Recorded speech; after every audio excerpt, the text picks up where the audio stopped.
அன்பானவர்களே, ஆண்டவராய் இயேசு கிறிஸ்துவின் நாமத்திலே உங்கள் அனைவரையும் மறுபடி இந்த ஜூம் கொடுக்கைக்கு நான் வரவேற்கிறேன். ஆ, இந்த வாரம் நமக்கு 25வது ஒரு 50வது 25வது வாரம், மன்னிக்கவும், 25வது வாரம். ஒரு சந்தோஷம் தான் வார்த்தை தடுமாறுறதுக்கு. கடவுள் பெரிய கிருபையை நமக்கு செய்தார். நம்ம 25 வாரம் என்ன பார்த்தோம்னு நம்ம பார்க்கறதுக்கு, அந்த பிளேலிஸ்ட் பார்க்கறதுக்கு முன்னாடி, நம்ம அதற்கு முன்பாக நம்ம வந்து 20 ஆ, நீங்க அந்த ஸ்கிரீன்லயே பார்க்குறீங்க. ஆண்டவருடைய பெரிய கிருபை.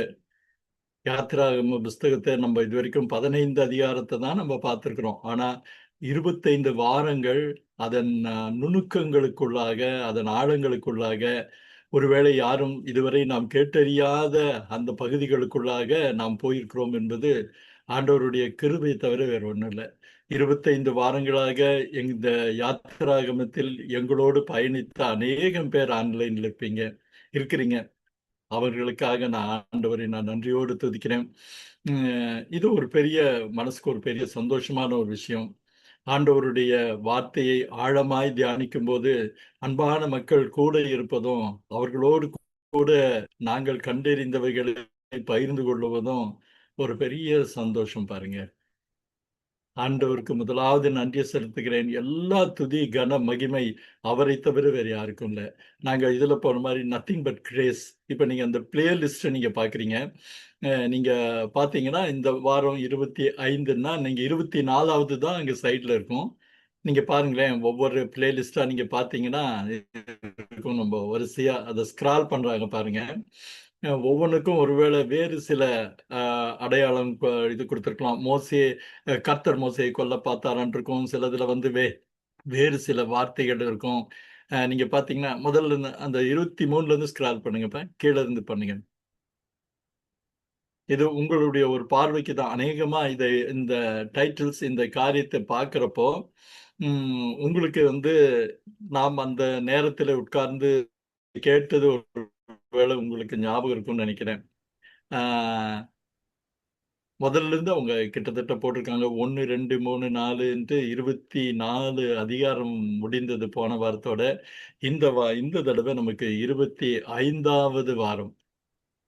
ஆண்டவருக்கு தான் எல்லா துதி, கன, மகிமையும் நம்ம செலுத்துறோம். நன்றிகள செலுத்துறோம்.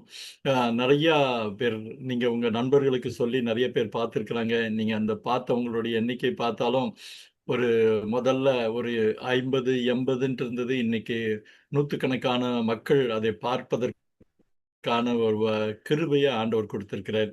ஸோ எல்லா துதி, கன, மகிமை நான் வந்து ஆண்டவருக்கே தான் செலுத்துறேன். தொடர்ந்து நீங்க இந்த நிகழ்ச்சியில இருக்கிறவங்க தொடர்ந்து இந்த நிகழ்ச்சிய பத்தி உங்க நண்பர்கள் கூட பகிர்ந்து கொள்ளுங்க.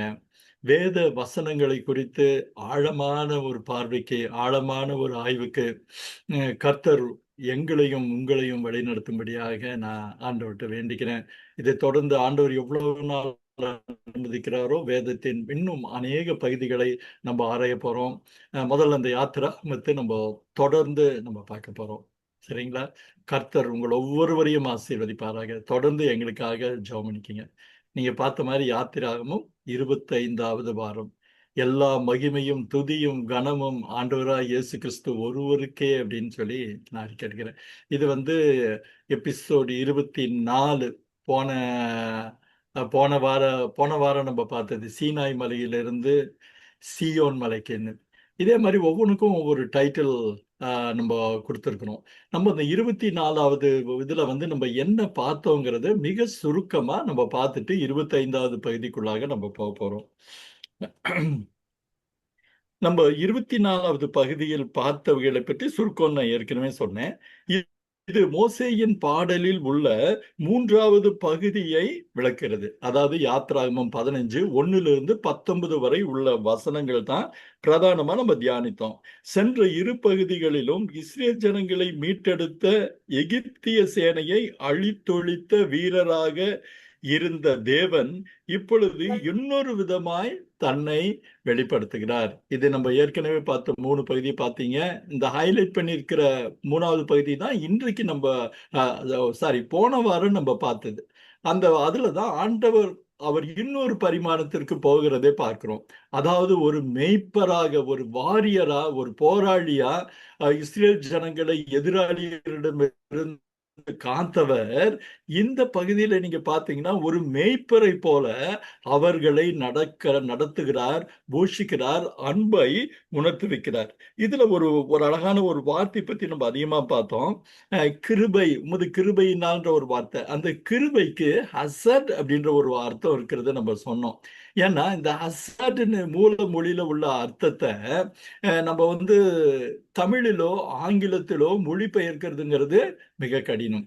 பாருங்க, அந்த அசன் என்ற வார்த்தைக்கு எவ்வளவு அர்த்தம் இருக்குன்னு பாருங்க. அன்பு, இரக்கம், விசுவாசம், உண்மை, செயலளவில் வெளிப்படுகிற அன்பு. இன்னும் கூட சொல்லலாம், உடன்படிக்கையின் அன்பு. ஆண்டவர் ஒரு உடன்படிக்கை செய்தார் என்றால் அதை மாற்றாதவராய் இருக்கிறார்.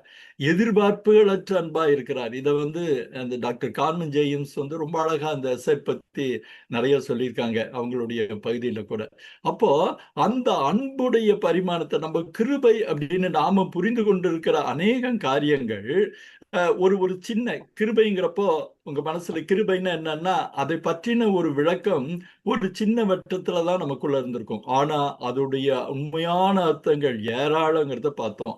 அதுக்கு இன்னும் உதாரணத்தை கூட நம்ம பார்த்தோம். யாத்திராகமம் 34:6, ஏசாயா 54:10. நீங்க பாத்தீங்கன்னா இந்த வசனத்துடைய பின்னணியும் உங்களுக்கு தெரியும். கர்த்தர் அவனுக்கு தரிசனம், அவனுக்கு தன் மகிமையை காண்பிக்கும் போது சொன்ன ஒரு காரியம், இந்த ஏசாயாவுடைய வசனத்தில் இருக்கிற காரியம் இங்கேயும் பாருங்க. இந்த ரெண்டுலையும் கிருபை என்று சொல்லப்படுவது அசட் என்ற மூல சொல்லில் இருக்கு. இந்த 54:10 ஒரு எல்லாருக்கும் தெரிஞ்சிருக்கும். எல்லாருக்கும் நிறைய பேருக்கு இது ஒருவேளை வாக்குத்தத்த வசனமா கூட நீங்க உங்க வீட்டுல மாட்டி இருக்கலாம். இதுலயும் பாருங்க, கிருபை உன்னை விட்டு விலகாமல்னு. அப்போ அந்த கிருபைங்கிறதுக்கு நீங்க பார்த்த ஒரு 7 அர்த்தங்களை பார்த்தீங்கன்னா, என்னுடைய அன்பு, என்னுடைய தயவு, என்னுடைய இரக்கம், என்னுடைய மாறாத காரியங்கள், உன்னை விட்டு விலகாமலும் என் சமாதானத்தின் உடன்படிக்கை. எவ்வளவு அற்புதமா அந்த அசாட் என்ற வார்த்தைக்கு ஒரு அர்த்தத்தை நம்ம பார்க்கிறோம் இல்லையா? தேவன் செய்த இன்னொரு காரியம் என்னன்னா, அந்த அற்புதமான கடல் பிளந்து இஸ்ரேல் ஜனங்கள் மாத்திரம் வழி நடத்தி கரை சேர்த்த சம்பவம் அன்றைய நாட்களிலே சுற்றி இருந்த தேசத்தின் மக்களை மிகவும் பாதித்தது. எப்படி ஒரு குளத்து மேல ஒரு கல்லு போட்டா அந்த ரிப்பிள்ஸ் அந்த வட்ட வட்டமா போகுமோ, அதே மாதிரி நடந்த சம்பவங்கள் சுற்றி இருக்க தேசத்திலே ஒரு பய அலைகளை, தடுமாற்ற அலைகளை ஏற்படுத்திருச்சு. அதுதான் நீங்க ஸ்கிரீன்ல பாக்குறீங்க. 15, 14, 15ல பெலிஸ்தியாவின் குடிகள், ஏதோமின் பிரபுக்கள், கானானின் குடிகள், மோவாபின் பராக்கிரமசாலிகள், இவங்க எல்லாருமே பயந்துடுறாங்க. நீங்க பாத்தீங்கன்னா ஒவ்வொருவருக்கும் ஒரு அழகான ஒரு வார்த்தை இருக்கும். பெலிஸ்தியாவின் குடிகளை திகில், ஏதோமின் பிரபுக்கள் கலங்குவார்கள், மோவாபின் பராக்கிரமசாலிகளை நடுக்கம் பிடிக்கும், கானானின் குடிகள் யாவரும் கரைந்து போவார்கள் அப்படின்னு. அப்போ இதுல நீங்க பாத்தீங்கன்னா ஒரு 2 காரியம் ஆச்சரியம். இந்த காலத்திலே, அதாவது இவர்கள் செங்கடலை கடந்த இந்த காலத்துல பெலிஸ்தியர்கள் அதிகம் கிடையாது. இன்னும் உங்க கானானுக்கு போறதுக்கு அப்புறம் தான் அந்த கானானில் இருக்கிற மக்கள் எல்லாம் அவர்கள் எதிர்கொள்ள போறாங்க. ஆனா இந்த பாடல் என்ன சொல்லுதுன்னா, எதிர்காலத்தில் நடக்க போகிறதை கடந்த காலத்தில் நடந்ததை போல கவிதைகளுக்கே உரிய அந்த சுதந்திரத்தோடு எழுதியிருக்காங்கிறத நம்ம பார்த்தோம். பல கவிதைகள் அப்படித்தான். இதுல பல காரியங்கள் எதிர்காலத்தில் நடக்க போகிற காரியங்களை ஏதோ கடந்த காலத்தில் நடந்து விட்டதாக சொல்லுகிற ஒரு சுதந்திரம் கவிதைக்கு எப்பவுமே உண்டு. அந்த சுதந்திரத்தை தான் இங்க பாக்குறீங்க. அதுல இன்னொரு காரியம்னா, அதை தாண்டி நடக்க போவதை நடந்து விட்டதாக சொல்லுதல் கவிதையின் சுதந்திரத்துல ஒண்ணு. அந்த சுதந்திரத்தை பயன்படுத்தி இந்த பாடல்ல ரொம்ப அழகா பண்ணியிருக்காங்க. அது இல்லாதபடிக்கு அவர்களுடைய எதிர்காலத்தை பற்றின ஒரு காரியத்தையோ ஆண்டவர் முதல் தடவையா சொல்றாரு. அதாவது அவர்களை எங்கே நடத்த போகிறார் என்றால், அந்த அவர் கர்த்தருக்கென்று சுதந்திரித்து கொண்டிருந்த தேசத்தில் நீங்க பாருங்க, கர்த்தர் தேவரீர் வாசம் பண்ணும் நியமித்த ஸ்தானமாகிய உடைய சுதந்திரத்தின் பர்வதத்திலும், ஆண்டவராகிய தேவரீருடைய அவருடைய கரங்கள் பரிசுத்த ஸ்தலத்தில் ஒண்ணு. அவருடைய சுதந்திரத்தின் பர்வதங்கிறது நம்ம ஏற்கனவே பார்த்தோம், சீயோன் மலை இருக்கிற பகுதி. அதுல ஆண்டவரை குறிக்கிற ஷின் என்று 22வது எபிரேய எழுத்து நீங்க ஏரியல் வியூல பாத்தீங்கன்னா, இல்ல மேலிருந்து பாத்தீங்கன்னா அந்த ஷின் என்கிற எழுத்து தெரியும். அப்போ தேவன் தம் நாமத்தை தரிப்பித்திருக்கிற இடம். நீங்க அந்த படத்தை கூட நீங்க பாத்தீங்கன்னா அந்த ஷின் இருக்கும். நீங்க அந்த ஸ்பேஸ் சேட்டலைட்ல கூட அந்த பகுதிகள் எப்படி இந்த ஷின் என்ற எழுத்தை போல இருக்கிறத நீங்க அந்த ஸ்கிரீன்ல பாக்குறீங்க. அந்த இடத்திற்கு கூட்டி போவதாக தேவன் அவர்களுக்கு சொல்லுகிறார். அது மாத்திரம் இல்ல, அங்கே அவருடைய ராஜரீகம். இது நிறைய படங்கள் நீங்க நெட்ல போய் பார்த்தீங்கன்னா இருக்கும். Name of the God appears in Jerusalem அப்படின்னு நிறைய படங்கள் இருக்கும். போன தடவை அது நிறைய படங்களை நம்ம பார்த்தோம். இப்போ முதல் தடவையாக தன்னை தேவன் ராஜாவாக இருப்பதை இங்குதான் நம்ம பார்க்கிறோம். அதுவும் எப்போ என்றென்றைக்கும் ராஜரீகம் பண்ணுகிறவராய் இருக்கிறார். இது நீங்க பாத்தீங்கன்னா நம்ம யாத்திராகமத்துல இருக்கிறோம். ஆனா இது இந்த இந்த தகவல் எங்க போகுதுன்னா வெளிப்படுத்தின விசேஷம் வரைக்கும் போகுது. ஏன்னா அவருடைய 1000 வருஷ அரசாட்சி பத்தி நம்ம வெளிப்படுத்தின சுவிசேஷத்துல பாக்குறோம். அப்போ எதிர் நாட்களில் அவர் ராஜாவாக அவருடைய குடிகளாக நாம் இருப்பதை இங்க ஹைலைட் பண்ணியிருக்கிற அந்த வார்த்தைகளுக்குள்ள அது அடங்கி இருக்கிறத பாருங்க. கர்த்தர் சதா காலங்களாகிய என்றென்றைக்கும் ராஜரிகம் பண்ணுவார். அவருடைய ராஜரீகத்திற்குள்ளாக நாம் இணைக்கப்படுவதை இந்த மோசேயின் பாடல் அந்த நாட்களிலே சொல்லப்பட 1440 46 நம்ம எக்ஸடஸ் நடந்ததுன்னு சொல்றாங்க யாத்திராகமோ. அந்த நாட்களிலேயே எத்தனையோ வருஷங்களுக்கு பின்பாக நடக்க போற காரியத்தையும் ஒரு தீர்க்க தரிசனத்தை போல முன்குறித்து இருக்கிறாருங்கிறது தான் ஒரு பெரிய அற்புதமான ஆச்சரியமான ஒரு விஷயம். எவ்வளவு அற்புதமான கர்த்தர்! அதை விட இந்த பாடல் எவ்வளவு அற்புதமான பாடல் அப்படின்னு சொல்லி நம்ம பாடலை பிரமிச்சு ரசிச்சு தான் நம்ம போன வாரம் முடிச்சோம். அப்போ அந்த பாடலை போன வாரம் இதெல்லாம் இந்த படத்தை பார்க்குறீங்க, இந்த ஷின் அப்படின்ட்டு எல்லாம் சில இருக்குது. இனி நம்ம அடுத்த பகுதிக்குள்ளாக போவோம். அதாவது யாத்ராகமம் 15:20. அதுக்கு முன்னாடி நம்ம ஏற்கனவே சொன்ன வண்ணமாக 25வது வாரம். அன்பானவர்களே, நம்ம இந்த நிகழ்ச்சி ஆரம்பிக்கிறப்போ உங்களுக்கு அந்த பிளேலிஸ்ட்ல இருக்கிற அந்த 25 படங்களையும் போட்டு காமிச்சோம். இப்போ நான் ஒரு சில காரியங்களை குறித்து நீங்க இந்த ஸ்கிரீன்ல தான் போட்டு காமிச்சோம். ஒருவேளை கொஞ்சம் லேட்டா ஜாயின் பண்ணவங்களுக்கு ஒரு இதுக்காக நீங்க word by word Bible study Edwina Jonathan போட்டீங்கன்னா, பிளேலிஸ்ட் யாத்திராகமம்னு போட்டீங்கன்னா, அந்த நாம் கடந்த 6 மாதங்களாக பார்த்த அத்தனை அத்தனை காரியங்களையும் நீங்கள் பார்க்க முடியும், நீங்கள் கேட்க முடியும். அது ஒரு பெரிய ஆண்டவருடைய கிருபை என்று நான் சொல்றேன். நாங்க இந்த யாத்திராகமத்தை ஆரம்பிச்ச நாட்களில இது எத்தனை அதிகாரம் வரும்னு, எத்தனை எபிசோடு வரும்னு எங்களுக்கு உண்மையில தெரியாது. ஆனா ஒவ்வொரு நாளும் அதை நாங்க ஆயத்தம் பண்றப்போ அது நீண்டு கொண்டே போனது ஆண்டவருடைய கிருபை அப்படின்னு தான் நான் சொல்வேன். பலருக்கு அது பல வகையில பிரயோஜனமா இருந்ததுன்னு நினைக்கிறப்போ எல்லா கனத்தையும் மகிமையும் நான் அவருக்கே தான் நான் செலுத்துறேன். இந்த அதிகாரங்கள் நம்ம பார்த்தீங்கன்னா 25 வாரம் ஓடிவிட்டது, 24 வாரம் ஓடிவிட்டது. சொல்ல போனா இன்னைக்கு 25வது வாரம். ஆனா அந்த 25வது வாரத்துலதான் நம்ம இந்த 15வது அதிகாரத்தை நாம் முற்று செய்ய போகிறோம், முடிக்க போகிறோம். இது ஆண்டவருடைய பெரிய கிருபை. சரி, இனி நம்ம நம்ம 20வது வசனத்திற்கு போறோம். நீங்க பாத்தீங்கன்னா அது படிங்க. ஆரோனின் சகோதரியாகிய மீரியாம் என்னும் தீர்க்கதரிசியானவள் தன் கையிலே தம்புரை எடுத்துக்கொண்டால் சகல தம்புருக்களோடும் ரணத்தோடும் அவளுக்கு பின்னே புறப்பட்டு போனார்கள் அப்படின்னு சொல்லி நம்ம அந்த வசனம் சொல்லுது. இப்ப நம்ம என்னன்னா மீரியாம் பத்தி ஒரு சில காரியங்களை நம்ம பார்க்கிறது மிக மிக நல்லது. ஏன்னா மீரியாம் யாத்திராகமத்தில் ஒரு முக்கியமான பாத்திரம்னா 2வது அதிகாரத்திலேயே மிரியாம் வராங்க. ஆனா அவளுடைய பெயர் சொல்லப்படுவது இங்கதான். அவளுடைய பெயர் சொல்லப்படுகிற காரியம் இங்கதான் 15:20 தான் மீரியாம்னு சொல்றாங்க. இந்த மீரியாம் வந்து பாத்தீங்கன்னா மோசையை விட குறைந்தபட்சம் 7 அல்லது 8 வயது மூத்த சகோதரி. மீரியாமுக்கு பிறகு ஆரோன், ஆரோனுக்கு பிறகுதான் மோசே. இந்த மீரியாம் இந்த 2வது அதிகாரத்துல நீங்க பாத்தீங்கன்னா மோசேயை குழந்தையாக நீங்க இந்த படத்துல பாக்குறீங்க. அவங்க தாயார் ஒரு நாணல் பெட்டி செய்து அதுல குழந்தையா வைக்கிறப்போ ஒருவேளை அந்த இருக்கிற அந்த குட்டி பொண்ணுதான் மீரியாம் தன் கையில் மோசேயை வைத்திருக்கிறாள். ஏன்னா அவளுக்கு ஒரு 7 வயசு. மோசே வந்து பிறந்த குழந்தை 1 மாதம் 2 மாதம் இருக்கும்.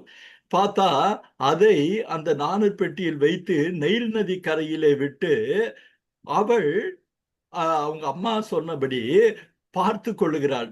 என்ன சம்பவிக்கும் என்று அறியும்படி பார்த்து கொண்டிருக்கிறாள். அப்போ அவளுடைய வயசுக்கு மீறின ஒரு தைரியம், வயசுக்கு மீறின ஒரு ஞானம், ஒரு ஆளுமை அவளோட இருந்தது. அதனாலதான் பாத்தீங்கன்னா இந்த பாடலோட துவக்கத்துல தீர்க்கதரிசி அப்படின்னு சொல்லிட்டு மோசேயே தன் சகோதரியை பற்றி பதிவு பண்ணுகிறார். சொல்ல போனா யாத்திராமத்தில் வருகிற முதல் பெண் தீர்க்கதரிசியோட தான். பெண் தீர்க்கதரிசி வேதாகமத்துல குறைவான பேர் இருக்கிறாங்க. அதுல மீரியாமுடைய பெயர் மிக மிக முக்கியமான ஒரு காரியம். இந்த மீரியாம் எப்படி தீர்க்கதரிசியா இருந்தாளுங்கிறதுக்கு மோசேயே ஒரு காரியத்தை சொல்றாரு. என்னாகமம் 12:2 நீங்க பாத்தீங்கன்னா அந்த ஒரு அழகான வசனம் இருக்குது. மீரியாம் அதை இவரு பதிஞ்சு வச்சிருக்க வசனம் 12:2 கர்த்தர் மோசையை கொண்டு மாத்திரம் பேசினாரோ எங்களை கொண்டும் பேசினதில்லையோ என்று கர்த்தர் அதை கேட்டார். இந்த வார்த்தையை வந்து ஆரோனும் மீரியாமும் சொல்றதா நம்ம என்னாகமத்துல பாக்குறோம். அதுக்கு முன்னாடி நீங்க பாத்தீங்கன்னா 40 மோசையுடைய 40 வயதுல மோசே மீதியானுக்கு புறப்பட்டு வந்துடுறாரு. ஆனா ஆரோனும் மீரியாமும் அந்த யூத மக்கள் நடுவிலே ஊழியம் செய்து கொண்டிருந்தார்கள். அப்போ ஆரோன் ஆசாரிய ஊழியங்களை மற்ற காரியங்களை செய்து கொண்டிருந்தப்போ பெண்கள் தொடர்பான காரியங்களை பார்த்து கொண்டிருந்தவள் இந்த மீரியம் தான். அப்போ இந்த யூத மக்கள் யாவருக்கும் மீரியாம் ஒரு உயர்ந்த ஸ்தானத்தில் இருந்தால், பல வகையில உயர்ந்த ஸ்தானத்தில் இருந்தால். அவள் ஒரு தீர்க்கதரிசி மாத்திரம் அல்ல, அவள் ஒரு புத்தி கூர்மையான ஒரு பெண் என்கிறத வந்து நம்ம யாத்திராகமம் 2லயே பார்த்தோம். ஏன்னா அந்த பார்வோன் குமாரத்தி நதியிலிருந்து அந்த குழந்தையை எடுத்த உடனே நம்ம ஒரு காரியத்தை நம்ம யோசனை பண்ணி பார்த்தீங்கன்னா ஆச்சரியமா இருக்கும். இந்த 7 வயது சிறுமி யாரிடம் போய் பேசுகிறாள் கேட்டா தேசத்துடைய ராஜாத்தி, அதாவது பார்வோனின் குமாரத்தி கிட்ட போய் தைரியமா பேசுறா. தைரியமா பேசுறது மாத்திரம் இல்ல, அந்த அந்த பார்வோன் குமாரத்தியை ஒப்புக்கொள்ள வைக்கிற மாதிரி நான் ஒரு பிள்ளைய நான் ஒருத்தரை கூட்டிட்டு வரேன் பால் குடிக்கிறதுக்குன்னு சொல்லி ஞானமாக பேசுகிறான். அப்போ மோசே அழகுள்ளவன் என்று பார்த்தோம்னா நிச்சயமா மீரியாமும் மிக அழகுள்ளவளா இருக்கணும். அழகு மாத்திரம் அல்ல, வார்த்தை சாமர்த்தியம் உள்ளவளா இருக்கணும். பார்வோன் குமாரத்திக்கு அவள் வார்த்தைகளில் நம்பிக்கை வருகிற அளவுக்கு பேசுகிற ஒருத்தியா இருக்கணும். நீங்க பாத்தீங்கன்னா இந்த இதுல இருக்கு, பால் கொடுக்கிற ஒருத்தியை போய் உம்மிடத்தில் அழைத்து கொண்டு வரட்டுமா என்றால், இது சொல்றது யாருன்னு பாத்தீங்கன்னா 7 வயது பிள்ளை. அந்த 7 வயது பிள்ளை சொல்லுவது பார்வோன் குமாரத்திக்கு நம்பிக்கை வர வைப்பதாக இருந்ததால அவரும் அதை வந்து அந்த அந்த பார்வோன் குமாரத்தி அதை ஒத்துக்கிறாங்க. அப்படியாக இந்த மீரியாமுடைய சிறப்பு பெரிய ஆச்சரியம். அவளுடைய ஆளுமை உண்மையாலுமே பெரிய ஆளுமை. மோசே வரும் வரைக்கும் அவள் அங்கு ஊழியம் செய்து கொண்டிருந்தாள். இன்னொரு மீரியாம ஒரு பெரிய ஒரு ஆச்சரியத்தை நம்ம பார்த்தா, மோசே தண்ணீரிலிருந்து காக்கப்படுகிறதையும் இஸ்ரேல் ஜனங்கள் எகிப்திலிருந்து விடுதலை ஆகிறதையும் காக்கப்படுகிறதையும் கூட நம்ம வச்சுக்கலாம். அங்க தண்ணீரிலிருந்து காக்கப்படுதல், இஸ்ரேல் ஜனங்கள் பார்வோன் பிடியில் இருந்து காக்கப்படுதல், அல்லது இந்த 2 விடுதலையும் நேரில் பார்த்த ஒரே சாட்சியம் மிரியாம் தான். அப்ப அதவளுக்கு ஒரு பெரிய சிறப்பு. 2 விடுதலையும் பார்த்திருக்கிறார். அப்போ அவ்வளவு பொறுமையும் அவ்வளவு இதுவும் இருந்ததுனாலதான் அவளை தீர்க்கதரிசி அப்படின்னு சொல்லிட்டு மோசையே தன்னுடைய காரியத்துல குறிப்பிடுறாங்க. அப்போ இந்த காரியத்தை நீங்க பாத்தீங்கன்னா, அவள் அந்த 20வது வசனத்தை நீங்க பாருங்க. மோசே அந்த யாத்திராகமம் 15, 20 15, 20 பாருங்க. 15, 20ல முதல் தடவையாக ஆரோனின் சகோதரியாகிய மிரியாம்னு சொல்றது யாரு? மோசே. ஏன் தன்னுடைய சகோதரி அப்படின்னு அவர் ஒருவேளை சொல்லலன்னு பலருக்கு ஒரு கேள்வி இருக்கலாம். அவர் ஒருவேளை ஆரோனின் சகோதரின்னு மோசே சொல்வதற்கான காரணம், அவள் பிறந்த ஆரோன் அவர்கள் இருவரும் ஒன்றாயிருந்த வருஷங்கள் தன்னோடு இருந்த வருஷங்களை விட அதிகம். கொஞ்சம் கூடிய 80 ஒரு 70 80 வருஷங்கள் அவங்க 2 பேரும் இஸ்ரேல் மக்கள் மத்தியில, இஸ்ரேல் ஜனங்கள் மத்தியில இருந்தாங்க. அதனால மோசே மிரியாம் பத்தி குறிப்பிடுறப்போ முதல் தடவையா மிரியாம் பேர் யாத்திராகமத்துல இங்கதான் வருதுன்னு நம்ம சொல்லியிருந்தோம். ஆரோனின் சகோதரி ஆகிய மீரியாம் அப்படின்னு தான் யாத்திராகம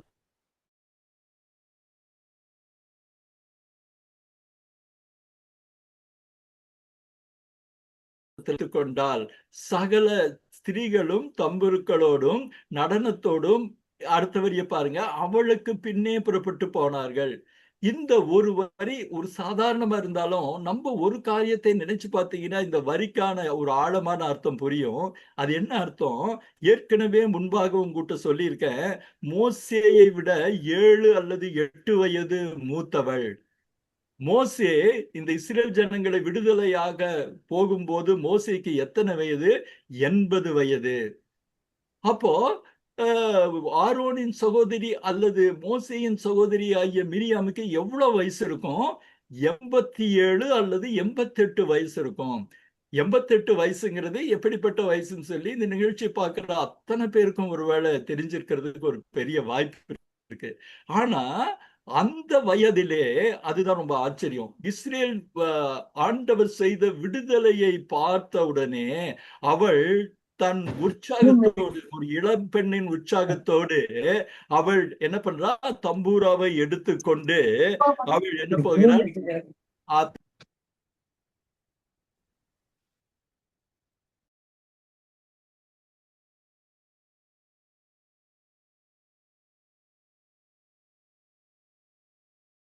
மியூட் ஆயிட்டீங்க. மியூட்ல இருக்கு உங்களுது. அன்மியூட் பண்ணோம் நீங்க. எவ்வளவு நேரம் மியூட்ல இருந்துச்சு? அரௌண்ட் ஒரு ஃபியூ மினிட்ஸ் தான், ஒரு ஒன் மினிட் கிட்ட இருக்கும். ஓ சாரி, இது எப்படி மியூட் ஆச்சுன்னு தெரியல. ஓகே சரி. அதாவது நம்ம மிரியம் பத்தி நம்ம பேசிட்டு இருந்தோம். மிரியமுடைய சிறப்பு பத்தி நம்ம பேசிட்டு இருந்தோம். மிரியம் வந்து மோசையை விட 7 வயது பெரியவள் இருக்கிறப்போ இஸ்ரேல் ஜனங்கள் விடுதலை ஆகி வந்த உடனே அந்த 88 வயது மீரியாம் அந்த தம்புருவை எடுத்துக்கொண்டு தன் நடனத்தை அவர்களை எதிர்கொள்ள போகிறாள். சகோதரி தம்புரோடும் நடனத்தோடும் போகிறாள். போகிறப்போ அவங்க வந்து அந்த கூடியிருந்த பெண்களை அவங்க தான் லீட் பண்றாங்க. ஆனா நமக்கு வந்து இந்த அவளுடைய வயது வந்து நம்ம பெரும்பாலும் மறந்து விடுகிறோம் நிறைய நேரத்துல. ஆனா அத்தனை வயதிலும் ஆண்டவர் செய்த அற்புதத்தை பார்க்கும்போது அவள் சரீர பலவீனங்கள் அவளுக்கு ஒரு பெரிய விஷயமா தெரியல. கர்த்தரை மகிமைப்படுத்த அவள் நடனத்தோடு பாடினாள் அப்படின்னு இருக்கும். அந்த ஒரு பாட்டு கூட நம்ம, ஆனா என்னன்னா இன்னைக்கு பல ஊடகங்கள்ல அல்ல பல யூடியூப்ல வந்து மீரியாமுடைய டான்ஸ்ன்னு பார்க்கிறப்போ ஒரு சின்ன பெண்ணாதான் இருக்கும். ஆனா இப்ப நாங்க இந்த இதுல வந்து அவளுடைய வயதுக்கேற்ப ஒரு ஏஐ அதை மாத்திருக்கோம். அதை பார்க்கறதுக்கு முன்னாடி ஒரு வீடியோ பாருங்க. இது மீரியாம் டான்ஸ் ஆடுற ஒரு வீடியோ தான்.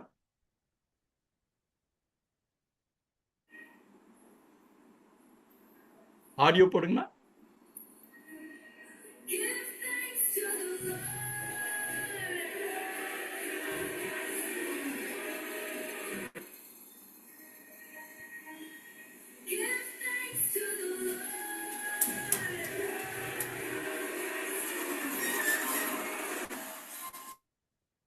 சரி போதும். இப்ப நீங்க அந்த பழைய மிரியாமோட படத்தை போடுங்க.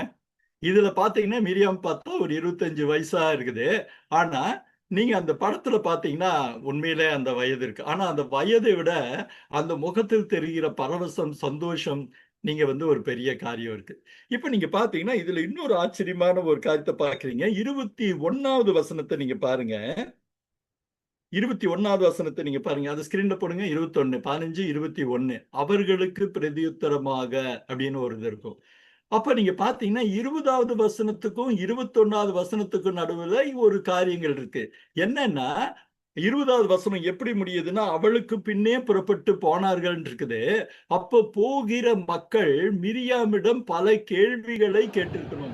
மீட் ஆகுது. என்னம்மா, என்ன இப்படி நடந்திருக்குது, அப்படி நடந்திருக்குன்னு நீங்க பல பேசுறது மீட் கேள்விகள் ஆயிருக்கு. கேட்டிருக்கணும். அதற்கு பதிலாம் அவர்களுக்கு பிரதிவசனமாக அல்லது பிரதியுத்தரமாக அவள் பாடினதில் 2 காரியங்களை ரொம்ப அழகா சொல்றாங்க. அது என்னன்னா, கர்த்தரை பாடுங்கள், அவர் மகிமையாய் வெற்றி சிறந்தார், குதிரையையும் குதிரை வீரனையும் கடலிலே தள்ளினார்கள் அப்படின்னு நம்ம பார்க்கிறோம். அப்போ அந்த மக்களுக்கு பிரதியுத்தரமாக அவள் சொல்லுகிற இந்த வரிகள் ரொம்ப முக்கியமான ஒரு காரியம். அதுல நீங்க ஒரு வரியை நீங்க பாத்தீங்கன்னா, குதிரையும் குதிரை வீரனையும் கடலிலே தள்ளினார்கள் அப்படின்னு இருக்கு. அப்போ இந்த வரியை நீங்க இன்னொரு மோசேயின் பாடலும் நீங்க பாக்குறீங்க. என்னன்னு கேட்டா 15:1 நம்ம பாக்குறோம், குதிரையையும் குதிரை வீரனையும் கடலிலே தள்ளினார்கள். திரும்ப 15:19 நீங்க பாக்குறீங்க, அது கொஞ்சம் மாறி இருக்கும். ஆனா இதே அர்த்தத்தை தொனிக்கிற ஒரு வார்த்தை, குதிரையையும் குதிரை வீரனையும் 15:19 பாத்தீங்கன்னா அதே வரி இருக்கும். திரும்ப 3வது முறையாக இந்த வார்த்தை வருது. என்ன வருது? குதிரையும் குதிரை வீரனையும் கடலிலே தள்ளினார்கள்னு. இதற்கு ஒரு அழகான ஒரு விளக்கம் ஒண்ணு உண்டு. என்னன்னா, ஒரு காரியத்தை எபிரேய மொழியில திரும்ப திரும்ப சொல்லும் போது அதை மிக வலியுறுத்துகிற ஒரு காரியங்கிறது நம்ம ஏற்கனவே நம்ம பார்த்தோம். 15:19 போட்டிருக்கீங்க, குதிரைகள் அவனோட ரதங்களோடும் குதிரை வீரர்னு. அப்போ இந்த குதிரையும் குதிரை வீரனும் என்கிற சொற்றொடர் நல்லா கவனிங்க. குதிரையும் குதிரை வீரனும் என்று சொல்லுகிற சொற்றொடர் அந்த காலத்துல எகிப்திய இராணுவ வல்லமையை குறிக்கப்பட்ட ஒரு சொல். ஏன்னா பார்வோனுடைய அந்த காலத்துல குதிரை படைகள் எதுவும் கிடையாது, ரதங்கள் தான் இருந்தது. அப்போ அந்த ரதங்கள்ல ரதங்களை இயக்குறப்போ ஒவ்வொரு ரதத்திற்கும் 2 குதிரைகள் இருக்கும். இந்த ரதத்து மேல 2 பேர் இருப்பாங்க. ஒண்ணு ரதத்தை ஓட்டுகிறவன், இன்னொருத்த அம்பு எய்கிறவன், எல்லா ஆயுதங்களை பயன்படுத்துகிறவன். அப்போ இந்த ரதப்படை அந்த காலத்துல நவீன வல்லமை, அந்த காலத்தின் நவீன வல்லமை மிகுந்த படையா இருந்தது. ஏன்னு கேட்டா, அந்த ரதப்படை கிளம்பினா எதிராளிகள் கூடிய சீக்கிரம் மிக வேகமாக துவம்சம் செய்யப்படுவார்கள். அப்போ குதிரையையும் குதிரை வீரனையும் கடலிலே தள்ளினார்கள் அப்படிங்கிறது எதை குறிப்பதற்கான ஒரு வார்த்தை என்றால், அந்த தேசத்தின் அந்த நாளின் முழு இராணுவ பலத்தையும் கர்த்தர் அழித்து போட்டார் என்பதை உணர்த்துகிற வார்த்தை தான் குதிரையையும் குதிரை வீரனையும் கடலிலே தள்ளினார் அப்படின்ற ஒரு வார்த்தை. இதை நம்ம புரிஞ்சுக்கிறது ஒரு பெரிய ஒரு விளக்கத்தை, ஒரு மனசுக்குள்ள ஒரு பெரிய ஒரு ஆச்சரியத்தை கொடுக்கக்கூடும். ஏன்னா ஒரு முழு இராணுவத்தையும் அழித்தார் என்பதை ஒரு கவிதாபூர்வமாக மோசே சொன்ன வார்த்தையே இந்த மிரியாம்னு சொல்றாங்க. அப்போ இந்த வார்த்தைக்கான இன்னொரு அழகான பரிமாணம் உண்டு. அவர்கள் பாடின பாடலிலே அந்த பல சரணங்கள் இருந்தது. அதுல இறுதியாக பாடுகிற கோரஸ் இந்த கோரஸா இருக்கும். குதிரையையும் குதிரை வீரனையும் கடலிலே தள்ளினார், குதிரையும் குதிரை வீரனையும் கடலிலே தள்ளினார். ஒருவேளை தமிழ்ல நீங்க பாத்தீங்கன்னா ஒருவேளை அந்த அளவுக்கு ஒரு ரிதமேட்டிக்கா இருக்கிறது இல்ல. ஆனா நீங்க மூல மொழியில இருக்கக்கூடிய வார்த்தைகளை பாக்குறீங்க.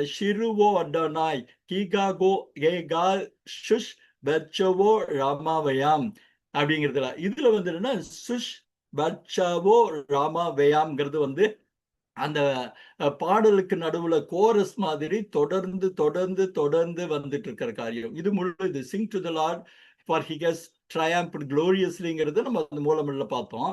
ஆனா அந்த திரும்ப திரும்ப பாடலின், அதாவது நம்ம 136 சங்கீதத்துல ஒவ்வொரு வரிக்கீடு வரும் இல்லையா, அவருடைய கிருபை என்றும் உள்ளது, அவருடைய கிருபை என்றும் உள்ளதுன்னு அந்த ஒரு கோரஸ் வார்த்தை வர்ற மாதிரி இந்த பாடலிலே சுஸ் வீழக்கோவா ராமாவியாம்ன்ற வார்த்தை திரும்ப திரும்ப வருகிறத பார்க்கிறோம். இதுல என்னன்னு கேட்டீங்கன்னா, இந்த ப ப இந்த வார்த்தைகள் ஒருவேளை நீங்க நம்ம எபிரேய மொழிய நம்ம சரியா ப்ரொனவுன்ஸ் பண்ணியிருக்கேன்னு சொல்ல முடியாது. பாபி சுவாமிகள் தான் அது கரெக்ட்டா சொல்ல முடியும். ஆனா என்னன்னா, அதை அந்த மொழிக்கான உச்சரிப்போடு சொல்லும்போது, ஒரு அழகான தாள லயம் வெளிப்பட்டது அப்படின்னு சொல்றாங்க. அதுல வந்து என்னன்னா, அந்த ராமா ஹால்ட் அப்படிங்கிறது என்னன்னா, தூக்கி எறிந்தார். கடலிலே தூக்கி எறிந்தார்ன்னு. அப்ப சிஸ்ங்கிறது ஆர்ஸ், வெட்சோபாங்கிறது அங்கிஸ், அதாவது குதிரையும் குதிரை வீரனையும் அப்படின்னு. இந்த மூலமொழியின் அழகை சொல்வதற்காக தான் இந்த வரிகளை நம்ம வந்து உங்களுக்கு நான் சொல்லணும்னு ஆசைப்பட்டேன். அப்போ மீரியாமுடைய இன்வால்மெண்ட், அவளுடைய ஈடுபாடு அந்த பாடலின் வரிகளை திரும்ப தொடர்ந்து சொல்லுகிற ஒரு காரியமா இருக்கு.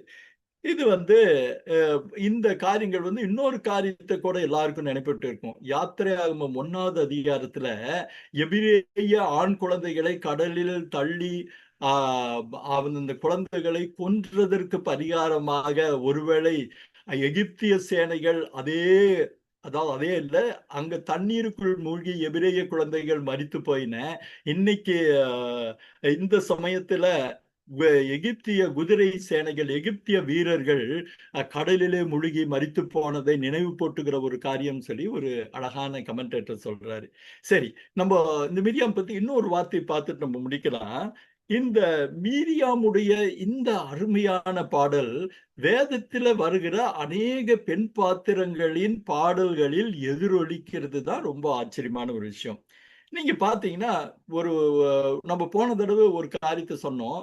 மீரியாம் உடைய இன்ஃப்ளூயன்ஸ் அல்லது பாதிப்பு எந்த அளவுக்கு இருந்ததுன்னா, ஆண்டவராகிய இயேசு கிறிஸ்து பிறக்கும் வரை பிறந்த யூத பெண்களிலே 25% குழந்தைகளுக்கு மீரியாம் என்ற பெயர் தான் இருந்தது. அதாவது ஈப்ரு மொழியில மீரியாம் இருக்கும். நீங்க பாத்தீங்கன்னா மீரியாம், மரியாள், மேரி இதெல்லாமே வந்து ஒரே பெயர் தாங்கிறத நம்ம புரிஞ்சுக்கிறது நல்லது. இன்னைக்கும் பாத்தீங்கன்னா நிறைய அநேகமா ஒவ்வொரு வீட்டிலுமே ஒரு கிறிஸ்தவ குடும்பத்துல, குறிப்பா கத்தோலிக்க சகோதர குடும்பத்துல எல்லா வீட்லயுமே ஒரு மேரி இருக்கிறத நம்ம பார்க்கிறோம். அந்த அளவுக்கு மீரியாமுடைய பெயர் மிகவும் ஆழமாக ஊடுருவி இருந்தது அப்படின்னு தான் நம்ம சொல்ல முடியும். இப்ப பாத்தீங்கன்னா அந்த முதல் மீரியாமுக்கும் புதிய ஏற்பாட்டில் வருகிற இயேசுவின் தாயாகிய மீரியாம் அல்லது மரியாளுக்கும் அவளுடைய பாடலுக்குமான ஒரு ஒற்றுமையை நம்ம பார்த்து விட்டு நம்ம கடந்து போக போறோம். நீங்க பாத்தீங்கன்னா மரியாளின் பாடல் உங்களுக்கு வந்து லூக்கா 1ஆம் அதிகாரம் 46ல இருந்து 55 வசனங்களுக்குள்ளாக வருகிறது. நீங்க ஒருவேளை அதை பார்த்திருப்பீங்க. எலிசபெத்தை போய் பார்த்தப்போ அந்த சூழ்நிலையில மீரியாம் மரியாளுடைய ஒரு அழகான ஒரு பாடல். அந்த பாடல் மிகவும் புகழ்பெற்ற ஒரு பாடல் மாத்திரம் இல்ல, ரொம்ப அழகான ஒரு பாடல். நம்ம எல்லாருக்குமே நம்ம தெரிஞ்சிருக்கோம். அதுல இருக்க 2 ஒற்றுமையை பார்த்தீங்கன்னா, 2 பெண்களுமே ஆண்டவரின் அற்புத காக்கும் தன்மையை சொல்லுகிறார்கள். மீரியாம் சொன்ன மாதிரி அந்த படத்துல நீங்க பார்க்கிறீங்க பழைய ஏற்பாட்டுல 2 பேருமே அவருடைய காக்கிற தன்மை அல்லது அவருடைய விடுதலை தருகிற தன்மையை சொல்றாங்க. அதுல நீங்க பாத்தீங்கன்னா இன்னும் பல ஆஸ்பெக்ட்ஸ், பல காரியங்களை பாத்தீங்கன்னா ஆண்டவர் பெருமையுள்ளவரை தூக்கி எறிகிறார் அப்படிங்கிற ஒரு கருத்தை ரெண்டு பாடல்களும் நமக்கு எதிரொலிக்கிறத பார்க்கிறோம். மீரியாம் சொல்றது என்னன்னா, குதிரையையும் குதிரை வீரனையும் கடலிலே தள்ளினார். மரியாள் பாடல்ல பாத்தீங்கன்னா 1:51 தம்முடைய புயத்தினாலே பராக்கிரமம் செய்தார், இருதய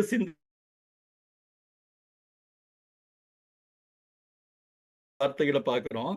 திரும்ப நீங்க பாத்தீங்கன்னா மீரியாம் சொல்றாங்க, இஸ்ரேல் ஜனங்களுக்கு விடுதலை, எகிப்திய சேனை முற்றிலுமாய் ஒளிந்து போயிட்டுங்கிறப்போ மரியாளோட பாடல்ல 1:52 தாழ்மையுள்ளவர்களை உயர்த்துகிறார், பலவான்களை ஆசனத்திலிருந்து தள்ளி விடுகிறார் அப்படின்னு சொல்றாங்க. அப்ப பார்த்தா மீரியாம் நடந்த அற்புதத்தை பாடுறாங்க, மரியாள் நடக்க போகிற அற்புதத்தை பாடுறாங்க. மீரியாம் எகிப்திய அதிகாரங்கள் கடலுக்குள் மூழ்கி போயினன்னு பாடுறாங்க. மரியாள் பாவத்தின் அதிகாரத்தை சிலுவையில் வெற்றி சிறக்க பண்ணுவான்ற பாடுறாங்க. அப்போ மோசேயின் பாடலை, ஆண்டவரின் மகத்துவமான தீர்க்க தரிசனத்தை சொன்னது மீரியாம், தன் மக்களுக்கு சொன்னது எப்படியாக அந்த வேதாகமத்து பாத்திரங்கள் பாடுவதாய் வருகிற பாடல்களில் பிரதிபலிக்கிற அழகை நம்ம பார்க்கிறோம். ஸோ இந்த பாடலோடு நம்ம இதை நம்ம முடிக்க போறோம். இனி வந்து நம்ம யாத்திராகமம் அடுத்த பகுதிக்கு போறோம். குறிப்பா 22வது வசனத்திற்குள்ள போறோம். யாத்திராகமம் 15:22. யாத்திராகமம் 15:22.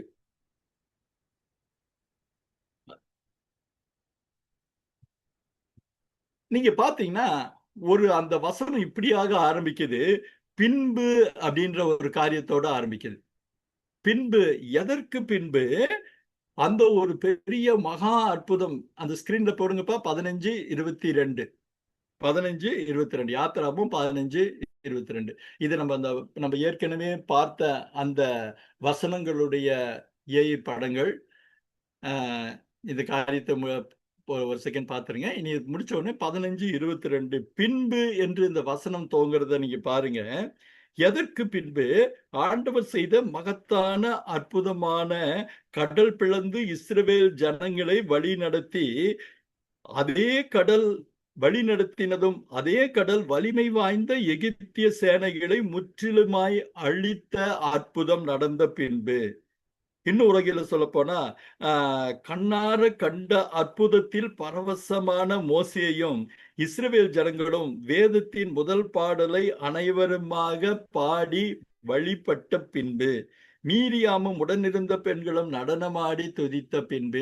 பல பின்புகளை அந்த பின்புன்ற ஒரே ஒரு வார்த்தைக்கு பின்னாடி நம்ம புரிஞ்சுக்கிறது நல்லது. மறுபடி பயணமாகிறார்கள் இஸ்ரவேல் ஜனங்கள்.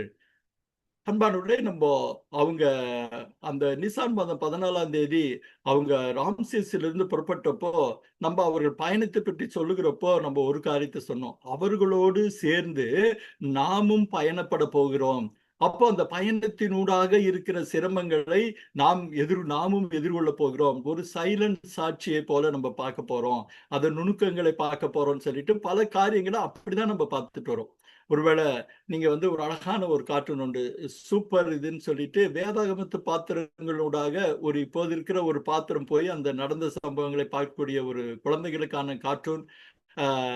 நீங்க சூப்பர் கிட்ஸ் நினைக்கிறேன், அது உங்களுக்கு தெரியும். கொஞ்சம் நாமும் அந்த மாதிரியான ஒரு அனுபவத்திற்குள்ளாக போக முயற்சி செய்கிறோம்.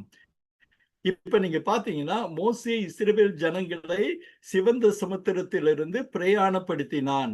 அவர்கள் சூர் வனாந்திரத்திற்கு புறப்பட்டு போய் 3 நாள் வனாந்திரத்தில் தண்ணீர் கிடையாமல் நடந்தார்கள்.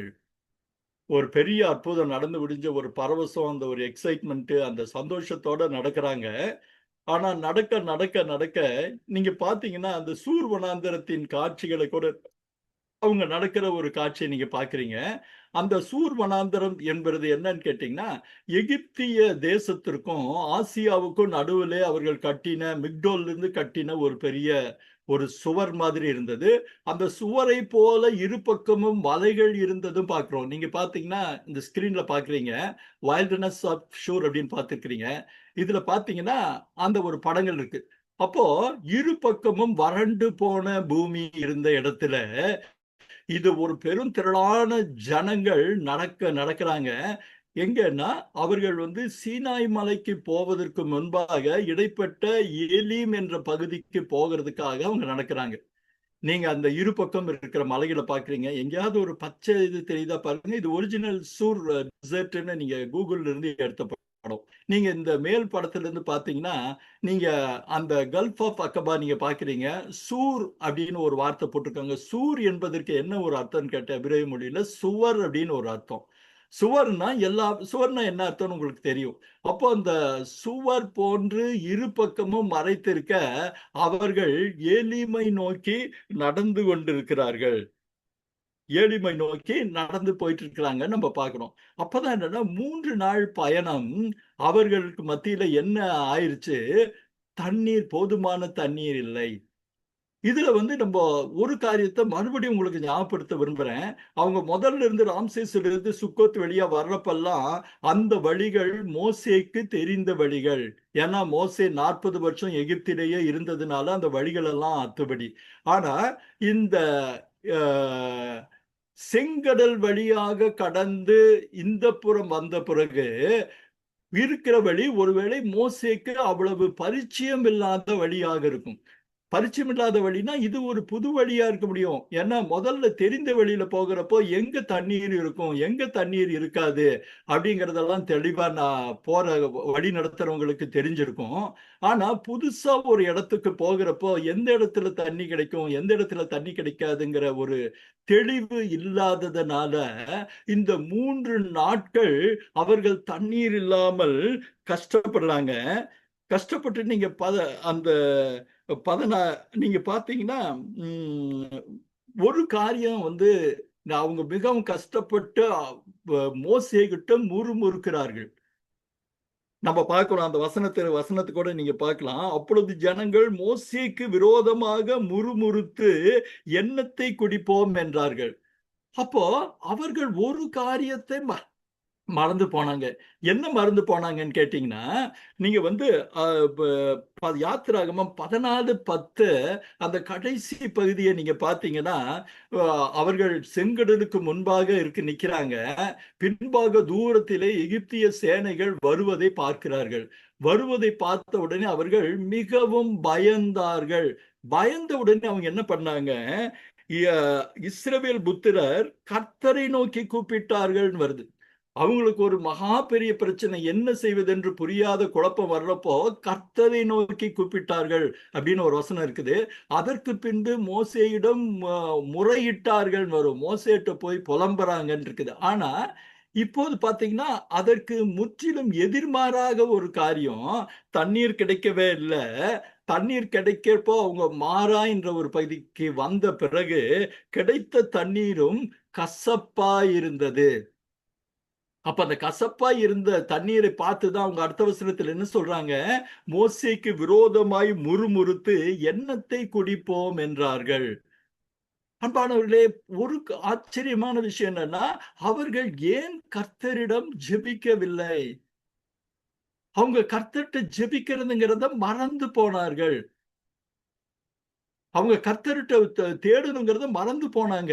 2வது தன்னை இத்தனை பிரச்சனையினூடாக வழி நடத்தின மோசேயின் தலைமைத்துவத்திலேயே அவர்கள் குறைப்பட்டார்கள். மோசேக்கு விரோதமாக அவர்கள் யாருக்கு விரோதமாக எழும்பினார்கள்? இத்தனை நாட்கள், அதாவது நீங்க ராம்சேஸ் பட்டணத்திலிருந்து நடத்தி முடித்து வந்த கிட்டத்தட்ட ஒரு 10 நாட்களிலே தலைமையேற்று நடத்தின மோசேக்கு விரோதமாக அவர்கள் முறுமுறுத்தார்கள். அவர்களுடைய விசுவாசம் எங்க போச்சு? அவர்கள் இத்தனை நாள் அனுபவித்திருந்த தேவனுடைய கிருபை எங்க போச்சு? ஒரு பெரிய கேள்விக்குறிதான். அவர்கள் முறுமுறுக்கிறவர்களாய் காணப்பட்டார்கள். அதுவும் யாருக்கு விரோதமாக? தங்களின் தன்னிகரற்ற தலைவனான மோசேக்கு விரோதமாக அவர்கள் முறுமுறுத்தார்கள். அப்போ நீங்க வேதாகமத்துல இன்னொரு அழகான ஒரு வசனம் ஒண்ணு இருக்கு. 16வது வசனத்துல மோசே கர்த்தரை நோக்கி கூப்பிட்டான் அப்படின்னு ஒரு வசனம் இருக்கு. ஆனா நீங்க எல்லா ஆங்கில பகுதிகளும் நீங்க பாத்தீங்கன்னா அது என்ன இருக்குன்னு கேட்டா, Moses cried out to the Lord அப்படின்னு இருக்கும். cried out to the Lord. மோசே அவர்கள் முறுமுறுத்த உடனே ஒருவேளை அவன் தனியாக போய் ஆண்டவரிடம் அழுதிருக்க வேண்டும். ஆண்டவர்கிட்ட போய் அழுது இருக்கணும். உடனே ஆண்டவர் சொல்லுகிற ஒரு அற்புதமான ஒரு பதில் நீங்க பாத்தீங்கன்னா, அவர் அவனிடம் வேறு எதுவும் சொல்லவில்லை.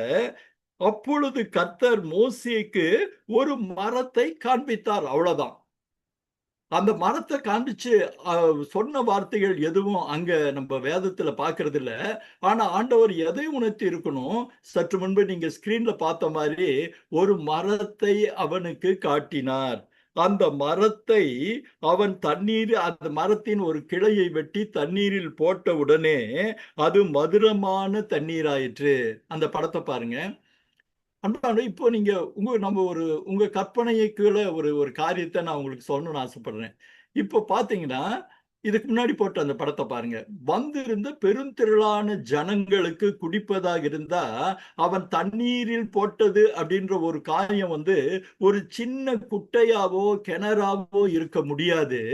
அது என்னவா இருந்திருக்க முடியும்னா ஒரு பெரிய நீர் ஊற்றாக அல்லது ஒரு பெரிய அளவில் அனைவரும் வந்து பார்க்கத்தக்கதான ஒரு நீர் ஆதாரமாக இருந்திருக்க வேண்டும். அப்ப கர்த்தர் அவனுக்கு ஒரு மரத்தை காட்டுறாரு. காட்டிட்டு அவனுக்கு சொல்லியிருக்கிறாரு. சொன்னதுனால அவன் அந்த மரத்தின் ஒரு கிளையை வெட்டி அது எதுல போடுறான்? அந்த தண்ணீர்ல போடுறான். அதற்கு முன்பு அந்த தண்ணீருக்கு முன்பாக இருந்து குடித்து கசந்து போனதுனால அவங்க எந்த அளவுக்கு கசந்து போனாங்கன்னா, முந்தின வசனம் சொல்லுது, அதை குடிக்க அவர்களுக்கு கூடாதிருந்தது, குடிக்க முடியாதிருந்தது. அதனால அந்த இடத்துக்கே அவங்க என்ன பேர் வச்சுட்டாங்கன்னு கேட்டா, மாறான்னு பேர் வச்சாங்க. மாறான்னா கசப்பு, கடும் கசப்பு அப்படின்னு அர்த்தம். நீங்க வந்து ரூத்துடைய புத்தகத்தில் கூட பாத்தீங்கன்னா, நகோமி தன்னை சொல்வார், என்னை இனிமேல் நகோமின்னு சொல்லாதீங்க, மாறான்னு சொல்லுங்கன்னு சொல்றது இருக்கும். அப்பொழுது கடும் கசப்புக்கான ஒரு வார்த்தை நம்ம மாறா அப்படின்னு நம்ம எடுத்துக்கலாம்னு வச்சுக்கோங்களேன். அப்போ எந்த அளவுக்கு அந்த தண்ணீரின் கசப்பு இருந்ததுன்னா, அவங்க அந்த இடத்துக்கு வந்த அந்த இடத்துக்கான பெயரை மறந்து இல்ல, அந்த பெயரை விட்டு இவங்க அந்த இடத்துக்கு பெயர் வச்சுட்டாங்க. என்ன பேரு? மாறா என்று பெயரிட்டார்கள். நீங்க அப்புறம் தான் வந்து அடுத்த வசனம் தான், அப்பொழுது அந்த ஜனங்கள், ஏன்னா 3 நாளா தண்ணி கிடையாது. எத்தனையோ ஜனங்கள் தண்ணீர் தாகத்துல மலைப்பகுதியில வெயிலில் நடந்து வந்திருக்க கூடும். தண்ணீர் அவர்களுக்கு ஒரு பிரதானமான தேவையா இருந்திருக்க கூடும். ஆனா அந்த தேவை வந்த பிறகோ அது மிகவும் கசப்பாய் இருந்ததுனால அவர்கள் இன்னுமாய் மோசேயிடம் எகிரி இருந்திருக்கணும். நம்ம பாஷையில சொல்ல போனா எகிரி இருக்கணும். அவனை வந்து பிளாஸ்ட் பண்ணி இருந்திருக்கணும். அதனாலதான் மோசே சத்தமிட்டு அழுது ஆண்டவர்கிட்ட போறப்போ ஆண்டவர் ஒரே ஒரு காரியத்தை சொல்றாரு, ஒரு மரத்தை காட்டுறாரு. மரத்தை காட்டினோடனே காட்டி அவனுக்கு உணர்த்துறாரு.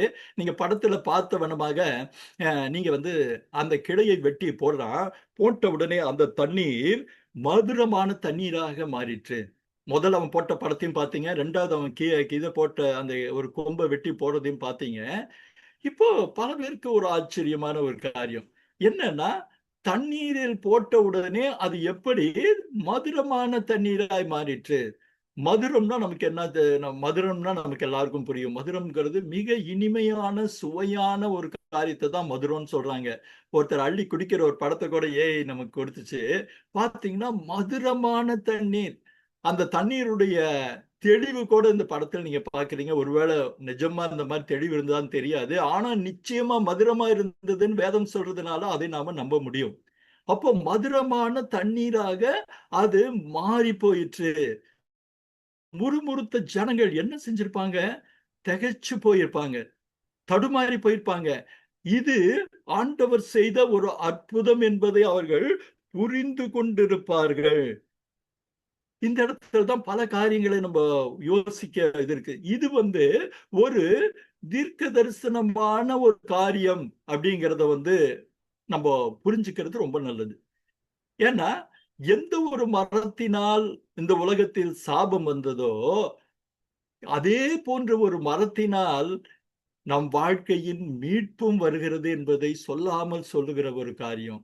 நம் வாழ்வின் மாறாக்களை மாற்றுகிற ஒரு மரத்திற்கான முன்னடையாளமா இந்த செய்கையை ஆண்டவர் மோசேக்கு சொல்லவிருக்கிறார். நம் வாழ்க்கையில் இருக்கிற கசப்புகளை மாற்றும் ஒரு மரம் வரப்போகிறது என்கிற ஒரு பாடத்தை அல்லது நமக்கெல்லாம் சொல்லத்தக்கதாக ஆண்டவர் இந்த ஒரு காரியத்தை இந்த மக்களுக்கு காட்டுகிறார். இப்போது நம்ம திரும்ப எல்லாத்தையும் ஒரு ரிவைண்ட் பண்ணி பார்ப்போம். நீங்க பாத்தீங்கன்னா இந்த ஒரு வசனம் ஒரு பெரிய ஒரு வசனம் 25வது வசனத்தை நீங்க பாத்தீங்கன்னா மோசே நோக்கி கூப்பிடுறான், கர்த்தர் மரத்தை காட்டுறாரு, தண்ணீர்ல போடுறான், அது தண்ணீர் வந்து மதுரமா மாறிற்று. அப்புறம் பார்த்தா அவர்களுக்கு ஒரு நியமத்தையும் நியாயத்தையும் கட்டளையிட்டு அவர்களை சோதித்து அப்படின்னு ஒரு வார்த்தை இருக்கு. இந்த சோதித்துன்ற வார்த்தைக்கு இந்த இடத்துல போட்டிருக்கிற மூல மொழியின் வார்த்தை நிஸ்ஸா, NISSAHன்னு இங்கிலீஷ்ல போட்டிருக்காங்க. அந்த நிஷாங்கிறதுக்கு என்ன அர்த்தம்னா நம்ம நினைக்கிற சோதனை அல்ல, அவர்கள் மனதை வெளிக்காட்டுகிற ஒரு காரியம், அவர்கள் மனதை உணர்த்துகிற ஒரு காரியம். நீங்க எப்படி இருந்தீங்கப்பா, நீங்க இப்படிதான் இருந்தீங்கன்னு. இப்போ நம்ம பல காரியங்களை ரீவைண்ட் பண்ணி பார்ப்போம். இந்த அற்புதத்தை செய்த ஆண்டவர், அவர்கள் அந்த மாறாவில் வந்து முதல்ல தண்ணீரை குடிக்கும் முன்பே அதை மதுரமாக மாற்றியிருந்திருக்க கூடுமா கூடாதா? நிச்சயமாக கூடியிருக்கக்கூடும். ஆனா ஆண்டவர் அவர்கள் விசுவாசத்தை சோதித்தார். அல்லது விசுவாசத்தை எந்த அளவுக்குன்னு சொல்லி பார்க்கிற ஒரு காரியமா தான் அந்த சோதித்துன்ற ஒரு வசனம் வருது. அவங்க ஆண்டவரை நோக்கி ஜெபித்திருக்கலாம். ஆனா அவர்களது மனம் ஒரு அற்புதத்தை பார்த்த பிறகு அந்த அற்புதம் செய்கிற அதே ஆண்டவர் எங்களோடு தொடர்ந்து இருக்கிறார் என்கிற ஒரு செய்தியை மறந்து போனது. மறந்து போயிடுச்சு. ஒரு பிரச்சனையோட உக்கிரம் வர்றப்போ அவர்களுடைய பழைய சுவாபம் வந்துச்சு. பைபிள்ல முதல் தடவையாக அவர்கள் முறுமுறுத்தார்கள்னு ஒரு வார்த்தை நம்ம பார்க்கிறோம். மோசேக்கு விரோதமாக முறுமுறுத்தார்கள். அவங்க பின்னாடி நிறைய டைம் முறுமுறுக்கிறாங்க. ஒரு டேக்ஸ் குறிப்பு சொல்லுது, முதல் முறையாக முறுமுறுத்தார்கள். இந்த முறுமுறுத்தல் என்பது ஒரு சண்டை போடுறதை விட மோசமான ஒரு காரியம். முறுமுறுப்பு ஒரு மிக மிக கொடுமையான எரிச்சலூட்ட வைக்கிற ஒரு காரியம். அவர்கள் தங்களுக்குள்ளே ஒருவேளை புலம்பிட்டு இருந்திருக்கணும். இவர் என்ன லீடரு, இவருக்கு என்ன வழி தெரியாதா, இவர் எதுக்கு இந்த இடத்துக்கு எங்களை கூப்பிட்டு வந்தாரு, இந்த இடத்துல தண்ணி இப்படிதான் கசப்பா இருக்குன்னு தெரியாதா, இவருக்கு என்ன இப்ப கடவுள்கிட்ட இவர் வெளிப்படுத்தினாரா, இல்ல கடவுளுடைய வழிநடத்தின்படிதான் அவர் வந்திருப்பாரா, இல்ல இவர் இஷ்டத்துக்கு வந்துட்டாரா, இவருக்கு இந்த இடம் எல்லாம் பழக்கம் இல்லையா, இப்படி பலவிதமான வார்த்தைகளால் அவர்கள் முறுமுறுத்திருக்க வேண்டும். அந்த முறுமுறுத்து அவனிடம் சண்டை கூட போடல. அவங்க போய் ஆர்கியூ பண்ணல, நீ என்னையா உனக்கு புத்தி இருக்கா அப்படின்னு எதுவுமே அவங்க கேட்கல. ஆனால் அவர்கள் முறுமுறுப்பே மோசேயின் மனதை உடைத்திருக்க வேண்டும். அதனாலதான் அவன் என்ன சொல்றான், மோசே கர்த்தரை நோக்கி கூப்பிட்டான். ஆங்கில பதிப்புல வந்தது ஏற்கனவே சொன்னேன். மோசே cried out to the Lord. ஆண்டவரிடத்தில் வந்து அழுகிறான். ஒருவேளை தனியே போய் ஒரு இடத்துல இருந்து ஆண்டவர் நோக்கி அழுதானா நமக்கு தெரியாது. ஆனால் அப்படி அழுதிருக்க முடியும் நான் நம்புறேன். அப்போ ஆண்டவர் சொல்றாரு, ஒண்ணும் இல்ல, இந்த மரத்தை காமிக்கிறார். மரத்தை காமிச்சு அந்த மரத்தை வெட்டி அந்த ஒரு கிளையை வெட்டி போடுன்னு. அது ஒருவேளை பெரிய அளவு அத்தனை பேரும் குடிக்கிற அளவு பெரிய நீர் ஆதாரமா இருந்திருக்கும். ஆனால் போடப்பட்ட ஒரு சிறு கிளை அல்லது அந்த சிறு துண்டு அந்த முழு நீர் ஆதாரத்தையும் மதுரமாய் மாற்றினது. அப்போ அவர்கள் கற்றுக்கொள்ளுகிற பாடம் என்ன? எல்லாவற்றையும் அறிந்திருக்கிற கர்த்தர் நம்மோடு வந்திருந்ததை நாம் மறந்து போனோம். அவர் நம்மை எப்படி விடுதலையாக்கி நம்மை இந்த அளவுக்கு கூட்டிக் கொண்டு வந்தார் என்பதை நாம் மறந்து போகிற அளவுக்கு நாம் கடின மனதுள்ளவர்களாய், அல்லது அதை கடின மனம் கூட சொல்ல முடியாது, உணர்வில்லாதவர்களாய் இருந்தோம்னு ஆண்டவர் அவர்களுக்கு உணர்த்துறார். சோதனையில ஆண்டவர் பண்றது என்னன்னா, ஒரு சோதனை எப்போதுமே கடவுளுக்கும் நமக்குமான உறவை சீர்படுத்துகிற ஒரு காரியம். சோதனையை ஜெயிக்கிற மனுஷன் பாக்கியவான்னு சொல்லி இப்போ இதுல நிருபங்கள்ல பாக்குறோம். அப்போ சோதனையில் அவர்களை அமிழ்த்தும் போது அவர்கள் அதில் தடுமாறி விழுகிற காரியத்தை பார்க்கிறாங்க. ஆனா ஒரு பெரிய காரியம் என்னன்னா, இந்த இடத்துலதான் நமக்கு முன்னாடி பார்த்த ஒரு ஒரு விஷயம் நமக்கு ஞாபகம் வரணும். அந்த பாடல்ல நம்ம வந்து ஒரு வார்த்தை நம்ம பார்த்தோம் இல்லையா, கிருபை. கிருபைக்கு வந்து அசாட் அப்படின்னு பார்த்தோம். அசாட்ன்ற வார்த்தைக்கு என்ன அர்த்தம்னு பார்த்தா, உடன்படிக்கையின் அன்பு, எதிர்பாராத அன்பு, எதிர்பாராத எப்போதும் உடன் இருக்கிற அன்பு, கைவிடாத அன்புன்றெல்லாம் பல அர்த்தங்களை பார்த்தோம். அப்ப அந்த பாடலின் வரிக்கு ஏற்ப ஆண்டவர் உண்மையாலுமே இவங்க முறுமுறுத்த உடனே என்ன பண்ணியிருந்திருக்கணும்? வேறு விதமாக தண்டனை கொடுத்திருக்கணும். ஆனா ஆண்டவருடைய அன்பு, அந்த கிருபை அவர்களை கைவிடாதபடிக்கு மோசேயின் மூலமாக அந்த மரத்தை எடுத்து போட்டு அந்த மாறாவின் தண்ணீரை மதுரமாக மாற்றுகிறதா இருக்கிறது. எவ்வளவு அற்புதமான ஆண்டவர் பாருங்க. அன்பானவர்களே, இந்த வார்த்தை நம்ம பல நேரத்துல பல பேர் கேட்பாங்க, இந்த யாத்திராகமத்தையே பார்த்து ஏதோ ஒரு பிராணத்தின் கதையை டிஸ்கஸ் பண்ணிட்டே இருக்கிற மாதிரி இருக்குதே, இது வந்து புதிய ஏற்பாட்டுக்கு தொடர்றதே இல்லையே, நம்ம வாழ்க்கைக்கு இதுக்கு எப்படி நம்ம ரிலவெண்டா எப்படி பார்க்கிறோம் பல பேர் சொல்வதுண்டு. அன்பானவர்களே, நம்ம ஒவ்வொரு சம்பவமும் நம்ம வாழ்க்கையை பிரதிபலிக்கிற ஒரு காரியத்தை நாம் யாத்திராகமத்திலே பார்க்கிறோம். நம்ம 1 கொரிந்தியர் 10 நம்ம ஏற்கனவே பார்த்த மாதிரி யாத்திராமம் நம் ஞானஸ்தானத்தின் வழியாக கடந்து வந்ததற்கு அடையாளம் சொல்லி பவுல் சொல்றாரு. இப்ப நம்ம வாழ்க்கையை எடுத்துங்க. கடவுள் நம்ம வாழ்க்கையில பெரிய அற்புதங்களை செய்யறாரு. அந்த அற்புதங்களை பார்த்து நம்ம போய் சாட்சி சொல்றோம். அநேகர்ட்ட அந்த அற்புதத்தை பத்தி பேசிக்கிறோம். ஆனா அந்த அற்புதம் நடந்து முடிந்த பின்பு ஏதோ ஒரு பிரச்சனை, எரிகிற பிரச்சனை, எரிச்சலூட்டுகிற பிரச்சனை நம்ம வந்தா நம் பழைய விசுவாசம் காணாமல் போகிறது. பழைய விசுவாசம் எங்கே போய் ஒளிந்து கொள்ள நாம் முறுமுறுக்க தொடங்குகிறோம். பல பேர் சொல்லுவாங்க, நம்ம பைபிள் வாசிக்க ஆரம்பிச்சாலே வீட்டுல பிரச்சனை. நான் வீட்டுல இதை பண்ணணும் அதை பண்ணணும்னு நினைச்சா வீட்டுல சண்டை. கடவுளை நோக்கி நெருங்கணும்னு எடுத்து வைக்கிற முயற்சிகள் எல்லாம் பிரச்சனைகள்ல முடியுதுன்னு நிறைய நண்பர்கள் சொல்ல நான் கேட்டிருக்கிறேன். அன்பானவர்களே, இப்படியான ஒரு எரிச்சலான காரியங்கள் வந்தும் எப்படி ஆண்டவர் அந்த நன்றி இல்லாமல் முறுமுறுத்த ஜனங்களுக்கு அசாடு நிமித்தம் இறங்கினாரோ, நம்ம வாழ்க்கையில அப்படி இறங்கின சம்பவங்களை நீங்க ஒருவேளை நீங்க நினைத்து பார்க்கலாம். எத்தனை சம்பவங்கள் கடவுள் நம்ம முறுமுறுத்தல் நிமித்தம் நம்மள அவர் பனிஷ் பண்ணவே இல்லை, தண்டிக்கவே இல்லை. அவர் மறுபடி கிருபையை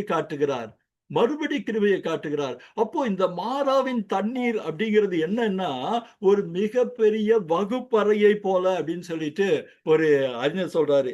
இந்த இதுல என்னன்னா, ஒரு பாடத்தை ஆண்டவர் உங்களுக்கும் எனக்கும் கற்றுத்தருகிறார். அந்த ஜனங்களுக்குமே கற்றுத்தருகிறார். நீ கர்த்தரை எக்காலத்திலும் நம்பும் போது அவர் உன்னை கைவிடுவதில்லை என்கிற ஒரு பாடம்.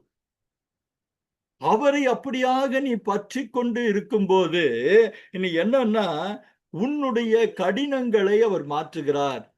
உன்னுடைய கசப்பை உன்னுடைய மாறாவை அவர் மதுரமாக மாற்றுக வல்லவர் என்கிற பாடத்தை நமக்கு இந்த மாறா அப்படிங்கிற ஒரு இடம், நமக்கு ஒரு கிளாஸ் ரூம் இருந்தா அந்த பாடங்களை கடவுள் நமக்கு சொல்லித்தராரு.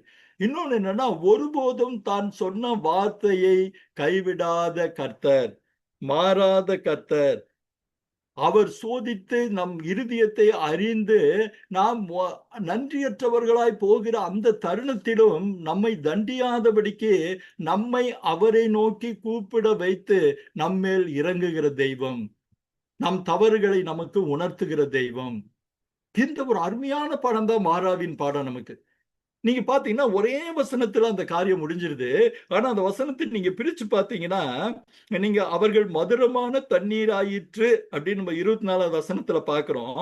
உடனே ஒரு வசனத்தை பாருங்க, அவர் அங்கே ஒரு நியமத்தையும் நியாயத்தையும்னு.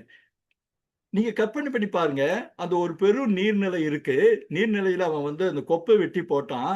கொப்பை வெட்டி போட்டோன்னு முதல்ல அந்த தண்ணீரை எடுத்து வாயில வச்சவங்க எல்லாம், திட்டுனவங்க எல்லாம் இப்போ அந்த தண்ணீரை அள்ளி அள்ளி குடிக்கிறாங்க. தண்ணீர் குடிக்க குடிக்க அவர்களுக்கு தங்கள் தவறு புரியுது. ஆண்டவர் இன்னும் மோசேயோடு இருக்கிறார் என்கிற உணர்வு வர ஆரம்பிச்சது. நம்மோடு இருக்கிற கர்த்தர், நம்மை வழி நடத்துகிற கர்த்தன்ற உணர்வு வந்திருக்கு. உடனே அவர்கள் எல்லாரும் அங்கே அந்த நீர்நிலையை சுற்றி அவர்கள் அப்படியே அமைதியாக பணிந்திருக்கணும்.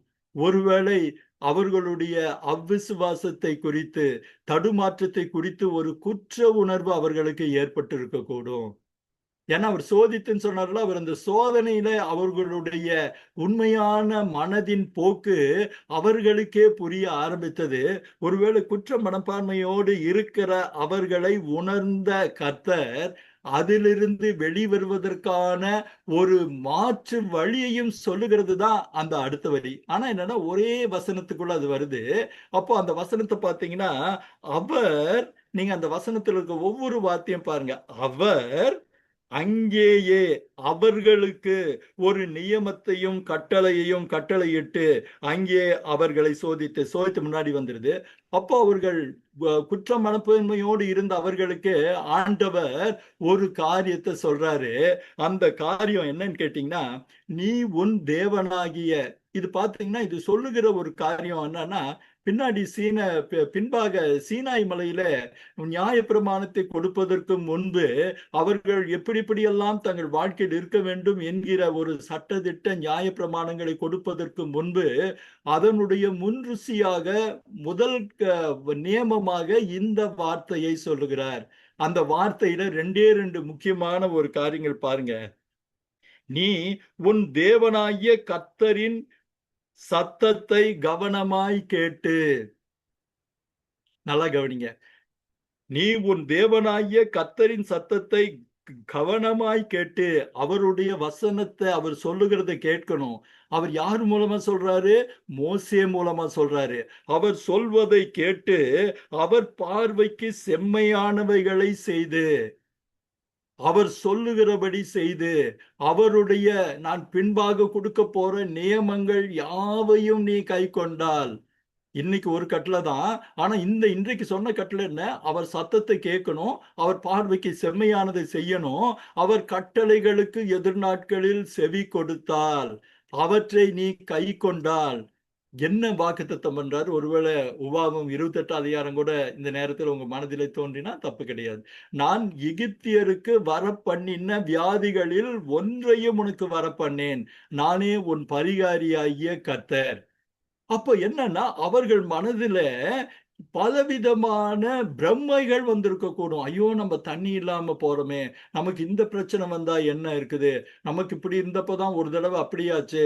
நமக்கு பிரச்சனைகள் வர்றப்போ நம்ம கற்பனை குதிரைகள் தறிகெட்டு போகும். சாதாரண தலைவலி வந்தாலே நமக்கு பல பேருக்கு தலைக்குள்ள ஏதோ பிளட் கிளாட் ஆயிருக்குமா, லேசா கை வெளிச்சாலே நமக்கு ஹார்ட் அட்டாக் வருமோன்னு கற்பனைக்கிற திறன் நம்ம மக்களுக்கு ஏராளமா இருந்தது. இன்றைக்கு மாத்திரம் இல்ல, அங்கேயும் இருந்தது. அவர்கள் எகிப்தில் இருந்த ஜனங்களுக்கு வந்த வியாதிகளை பற்றி ஒருவேளை அவர்கள் இந்த அலைச்சலிலே, இந்த தண்ணீர் தாகத்திலே அவர்கள் யோசித்துக் கொண்டிருக்க கூடும். அறிந்த கர்த்தர் அழகா சொல்றார் பாருங்க. எகிப்தியரில் வரப்பண்ணின வியாதிகளில் ஒன்றையும் உனக்கு வரப்பண்ணேன், அதுல ஒண்ணு கூட உனக்கு வரப்போறது இல்ல, ஏனென்றால் நானே உன் பரிகாரியாகிய கர்த்தர். அன்பானவர்களே, இந்த வார்த்தை வந்து பல மூலமொழி கார்த்தையில என்னன்னா, ஐ ஆம் யுவர் யகோவா ரஃபா அப்படின்னு பண்ணியிருக்காங்க. நீங்க நீங்க டைரக்டா நீங்க சில மொழியில பாத்தீங்கன்னா, இதுல வந்து யவே ரஃபா ஆர் யவேகா ருஃபக்கா அப்படின்னு அந்த ரெண்டு வார்த்தை பல மொழிபெயர்ப்புகள்ல பல விளக்கங்கள் இருக்கு. அப்போ ஒருவேளை நமக்கு யாத்ராகமம் 3வது அதிகாரத்துல நீங்க பாத்தீங்கன்னா, ஆண்டவருடைய என் நாமம் என்னன்னு நான் போய் சொல்லுவேங்கிறப்போ ஆண்டவர் தன்னுடைய நாமத்தை அறிவிக்கிறார். அதுல யாவே என்கிற ஒரு நாமத்தை சொன்னதை பத்தி நம்ம விரிவா சிந்திச்சோம். அப்போ அந்த யாவே என்கிற நாமம் அவருடைய நாமத்தின் முதல் பகுதி. அதற்கு பின்பாக அவர் அங்கங்கு செய்ய போகிற அற்புதத்தின் அடிப்படையில அந்த நாமம் முழுமை பெற போகிறது என்பதை நம்ம பார்த்தோம். அந்த அப்படி முழுமை பெற்றதுதான் நமக்கு வந்து யெகோவா ஷம்மா, யெகோவா ஷாலோம், யெகோவா ரூஃபா, யெகோவான்னு சொல்லி பல பேரும் சொல்லி அந்த நாட்களில் நாம் சிந்திச்சது ஒருவேளை உங்களுக்கு ஞாபகம் இருக்கக்கூடும் நினைக்கிறேன். அதுல முதல் தடவையாக இதுல வந்து நீங்க லார்டுன்னு போட்டுக்கனால அடோனாய் ஃபக்கான் இருக்குது. ஆனா பல இதுல வந்து ஐ ஆம் யுவர் ஹீலர், அதாவது நானே யெகோவா ரஃபாவாக உனக்கு இருக்கிறேன்.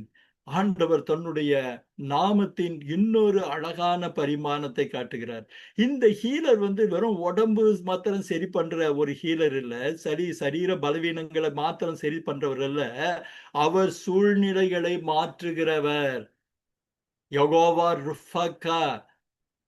இங்க இந்த தண்ணீரை, கசப்பான தண்ணீரை மதுரமாக மாற்றினவர் அவரே. நீங்க உடம்பு சரியில்லை, எங்களுக்கு இந்த சீக்கு வரும், அந்த நோய் வரும் பயந்துட்டு இருந்தீங்களா, உங்களை சுகம் பண்ணுகிற யெகோவா ரஃபாவாக இருக்கிறார். ஏற்கனவே சொன்ன தன்னுடைய அசாடு நிமித்தம் அவர் சொன்ன வாக்கு தத்தத்தை பிறழாத தெய்வம், அதை அப்படியே நிறைவேற்றுகிற தெய்வம் என்பதை நம்ம பார்த்தோம். அப்போ யெகோவா ரஃபா என்கிற ஒரு நாமத்தை அவர்களுக்கு தருகிறார். இதற்கும் அவங்க இன்னும் வந்து முழுமையாய் கடவுளிடம் நெருங்கவில்லை அப்படிங்கிறது நமக்கு தெரியும். ஏன்னா இனி வரப்போற அதிகாரங்கள்ல அவருடைய முறுமுறுத்தல் எல்லாம் பார்க்க போறோம். ஆனா அவர்கள் முறுமுறுப்பார்கள் என்று ஆண்டவருக்கு தெரியுமா தெரியாதா? கண்டிப்பா தெரியும். மோசேக்கு எதிராக அவர்கள் கலகம் பண்ணுவார்கள், முறுமுறுப்பார்கள்னு தெரியுமா? அவருக்கு தெரியும். ஆனாலும் ஆண்டவர் தமது மிகுந்த இரக்கத்தின்படி அவர்களுக்கு ஒரு பாதுகாப்பை கொடுக்கிறார். I am the lord your healer, I am Jehovah Rapha for you, Jehovah Rapha for you. அந்த ஒரு காரியத்தை குறித்து தன்னுடைய நேசத்தை வெளிக்காட்டுகிற தெய்வமா இருக்கிறார். அன்பானவர்களே, இன்னைக்கு நம்ம இதோட நம்ம முடிக்க போறோம். பல காரியங்களை நம்ம ஒரு பாடத்தை கற்றுக்கொண்டோம். இன்னொரு காரியம் இருக்கு. அவர்கள் அதை நம்பி, அந்த வசனத்தை நம்பி அவர்கள் ஏற்றுக்கொண்டு அங்கிருந்து புறப்படும் போது அவர்கள் ஏலீமுக்கு வந்தார்கள் அப்படின்னு அடுத்த வசனம் சொல்லுது. அங்க பாருங்க, ஒரு அழகான ஒரு எண்ணிக்கை. அங்கே 12 நீரூற்றுகளும் 70 பேரீச்ச மரங்களும் இருந்தது. அங்கே தண்ணீர் அருகே அவர்கள் பாளையம் இறங்கினார்கள். அந்த ஏலீமை நோக்கி தான் வந்தாங்க. வர்ற வழியிலே தான் மாறாவின் அனுபவம். ஆனா அவர்கள் ஏலீமுக்கு வந்த போது 12 நீரூற்றுக்கள். அது என்ன 12 நீரூற்றுக்கள்? பல வேத அறிஞர்கள் என்ன சொல்றாங்கன்னு கேட்டா, 12 கோத்திரங்களுக்கான ஒரு அடையாளம். 70 பேரீச்ச மரங்கள் எதை குறிப்பதற்கான அடையாளம்? யாக்கோபு தன் கானானிலிருந்து எகிப்துக்கு போன போது அந்த குடும்பத்தின் எண்ணிக்கை 70. அப்ப என்னன்னா, முழு 12 கோத்திரங்களுக்கும், முழு யாக்கோவின் குடும்பத்தாருக்கும், அல்லது முழு இஸ்ரவேலர்களுக்கும் போதுமான ஒரு சுபிட்சத்தின் அடையாளமாக ஏலீமிலே 12 நீரூற்றுக்களும் 70 பேரீச்ச மரங்களும் இருந்தது. மாத்திரமல்ல, அங்கே தண்ணீர் இருந்தது. அந்த பெரும் திரளான மக்கள் அங்கே பாளையம் இறங்கினார்கள். அப்போ ஆண்டவர் சோதித்தாருங்கிறதுக்கு புரியும். அவர்கள் 3 நாள் தண்ணீர் இல்லாம கஷ்டப்பட்டாங்க. மாறாவ வந்தாங்க. மாறாவில் ஆண்டவர் நோக்கி கூப்பிடல, முறுமுறுத்தாங்க, கசந்தாங்க, மாறாவின் பாடத்தை கற்றுக்கொள்ள மறந்தாங்க. ஆனால் ஆண்டவர், அசாத் மிக்க ஆண்டவர் அவரை மறக்கல. மோசேட்ட மரத்தை வெட்டி போடுன்னு சொல்றாரு. அந்த மரத்தை வெட்டி போட்ட உடனே மாறா மதுரமாக மாறி போச்சு. அதில் திருப்தி அடைந்த உடனே தான் அவர்கள் உணர ஆரம்பிக்கிறார்கள் தங்கள் தவற. பணிந்து குனிந்து இருக்கிறப்போ ஆண்டவர் அவர்களை பார்த்து, பார், நீ இப்படி ஆகாம இருக்கிறதுக்கு உங்களுக்கு ஒரு நியமத்தை நான் கொடுக்கிறேன் அப்படின்னு சொல்லிட்டு அந்த 25வது வசனத்துடைய கடைசி பகுதியை அவர் வார்னிங் கொடுத்துட்டு 26வது வசனத்தை சொல்றாரு. என் பேச்சை கேட்டு என் வார்த்தைகளுக்கு செவி கொடுத்து எல்லாத்தையும் நீ பண்ணி புறப்படுகிறப்போ அவர்களுக்கான சுபிட்சம் அடுத்த வசனத்தில் இருக்கு. அவர்கள் ஒவ்வொரு கோத்திரத்திற்குமான நீரூற்றும் முழு இஸ்ரவேல் ஜனங்களுக்குமான பேரீச்ச மரங்களும் தண்ணீரும் இருந்ததுன்னு பார்க்கிறோம். இது இன்றைய வாழ்க்கையில நமக்கெல்லாம் ஒரு மிகப்பெரிய ஒரு பாடம் பாருங்க. நாம் பல நேரங்களில, சோதனை நேரங்களில நாம் எப்படியாக நடந்து கொள்ளுகிறோம் என்பதை நாம் மறுபரிசீலனை செய்து பார்க்கிற ஒரு காரியம். ஒரு சுய விசாரணை செய்ய வேண்டிய ஒரு தருணத்தை நம்ம இருக்கிறோம்னு நினைக்கிறேன். பல நன்மைகளை பெற்றுக் கொண்டிருக்கிற நாம் ஒரு தீமை வந்தாலுமே, இது அந்த ஏலிமுடைய படத்தை ஏஐல நம்ம வாங்கி போட்டிருக்கிறோம். முழு மனதும் கலங்கி போகுது. ஆண்டவர் மாறாதவர், ஆண்டவர் நம்மோடு இருக்கிறவர்ங்கிறதை நம்ம மறந்து போகிறவர்களாய் காணப்படுகிறோம். அல்ல அன்பானவர்களே, நிச்சயமாக அப்படி அல்ல. நாம் விசுவாசிக்கிற தெய்வம் உண்மையுள்ள தெய்வம், தன் உடன்படிக்கையின் வார்த்தையை மாறாத தெய்வம். நாம் அந்த பாடத்தை கற்றுக்கொண்டோம் என்றால் நம்மை மாறாவிலிருந்து ஏலீமுக்கு நடத்துகிறார். அன்பானவர்களே, புரியுதுங்களா? கசப்பிலிருந்து மதுரத்துக்கு நடத்துகிறார். கசப்பிலிருந்து நீங்க மதுரமா மாறணுமா? ஒரே வார்த்தை, அவரை பற்றி கொள்ளுங்கள். அதற்கு சிம்பாலிக்கான ஒரு அடையாளமா தான் நம்ம அந்த பகுதியிலே காமிச்சோம். இன்றைக்கு நம்முடைய கசப்பான வாழ்க்கையை மதுரமாக மாற்றுவது இதுவும் ஒரு மரம் தான், சிலுவை மரம் என்கிறதை நம்ம பார்த்தோம். இதுதான் இன்றைய பகுதியில நாம் இந்த யாத்திராமத்தின் இந்த பகுதியில நாம் கற்றுக்கொள்ளுகிற பாடம். இதே வண்ணமாக நீங்க வரப்போற அவர்களுடைய ஒவ்வொரு சோதனைகளிலும் நம்ம வாழ்க்கையோடு ஒப்பிட்டு பார்த்து அநேகம் பாடங்களை இன்றைய நாட்களில் கை கொள்ளும்படி நாம் அவருடைய கிருபையால், ஆவியானவருடைய தயவால் நம்ம கற்றுக்கொள்ள போகிறோம். இப்போது நம்ம கண்களை மூடி ஆண்டவரை நோக்கி பார்க்கலாமா?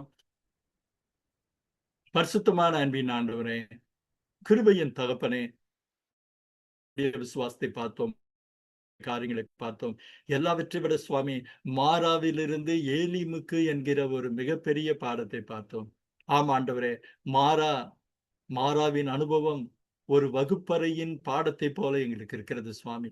எங்களுக்கு வருகிற திடீர் பிரச்சனைகளினால் எங்கள் விசுவாசம் அது பெரிய அற்புதமாக இருந்தாலும் அது மறக்கப்பட்டு போய் எங்கள் வாயிலே எங்களது மாம்ச பலவீனத்தின் நிமித்தம் முறுமுறுப்புகள் வரும்போது, ஆண்டவரே, நீர்களை ஒருபோதும் தள்ளிவிடுவதில்லை சுவாமி. உம்முடைய தாய் மோசே மூலமாக அந்த மரக்கிளை மூலமாக மாறாவை மதுரமாய் மாற்றியதை போல முறுமுறுத்து கொண்டிருக்கிற எங்களை யாராவது ஒரு தேவ பிள்ளை மூலியமாக அல்லது ஒரு கனவின் மூலமாக அல்லது ஏதோ ஒரு வழியாக எங்கள் முறுமுறுப்பை போக்கி நான் உன் பரிகாரியாகிய கர்த்தர் என்று சொல்லுகிற அனுபவத்தை நீர் எங்களுக்கு எவ்வளவோ பேருக்கு கொடுத்திருக்கிறீர். எனக்கு கொடுத்திருக்கிறீர் சுவாமி. நான் மனதார அதற்காக உமக்கு நான் நன்றி சொல்லுகிறேன். பாடத்தை கற்றுக்கொள்ள கிருபை தாரும். உம்மை இறுக பெற்றுக் கொள்ளுகிற விசுவாசத்தை தாரும். எங்கள் மூதாதையர்கள் செய்த தவறுகளை எல்லாம் நாங்கள் பார்க்கும்போது அந்த தவறுகள் எங்கள் வாழ்க்கையிலே இன்றைய நவீன நாட்களிலே அதன் சாயல் காணப்படும் என்றால் ஆண்டவரே அவற்றை இருந்து விடுவித்துக் கொள்ள விலக்கிக் கொள்ள எங்களுக்கு ஆவியானவரின் கிருபையை தாரும். உம்மை இறுக பற்றிக்கொள்ள கிருபை தாரும். தொடர்ந்து நீர் ஆசீர்வதியும். இதோ இதை யூடியூப்ல பார்க்க போகிற மக்களுக்காக ஜெபிக்கிறப்பா, அதற்கான ஆசீர்வாதத்தை அவர்கள் பெற்றுக்கொள்ள கர்த்தர் கிருபை சுவாமி. ஆன்லைன்ல இணைந்திருக்கிற ஏராளமான மக்களுக்காக ஜெபிக்கிறோம் ஆண்டவரே. இதோ உம்முடைய காரியத்தை அவர்கள் அறிந்து கொள்ளட்டும். உம்முடைய சத்தத்தை அவர்கள் கேட்கட்டும். உம்முடைய கிருபை அவர்கள் உணரட்டும் ராஜா.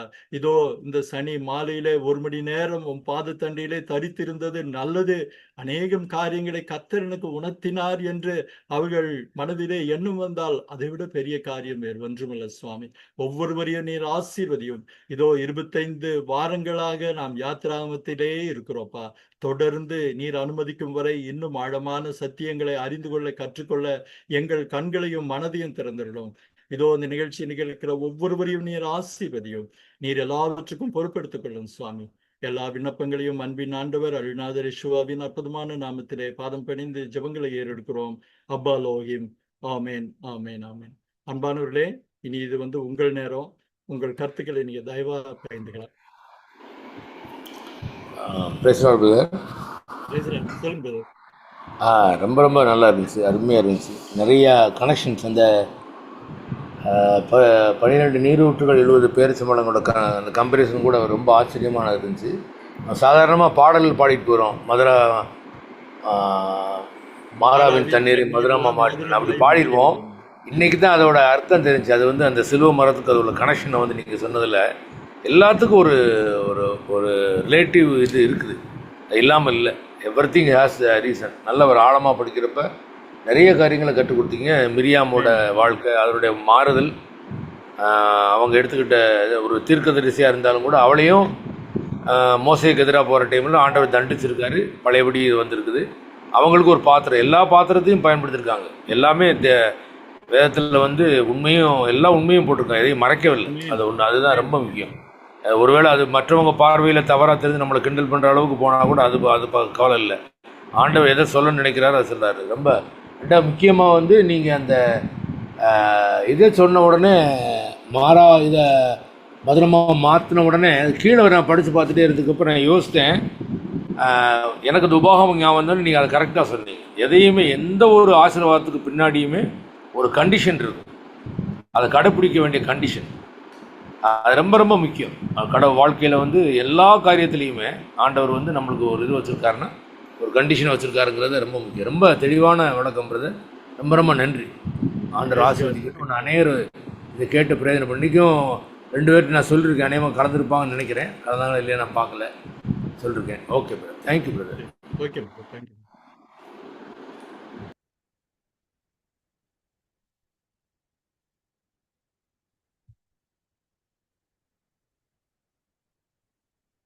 சேதுராமன் இருக்காரு.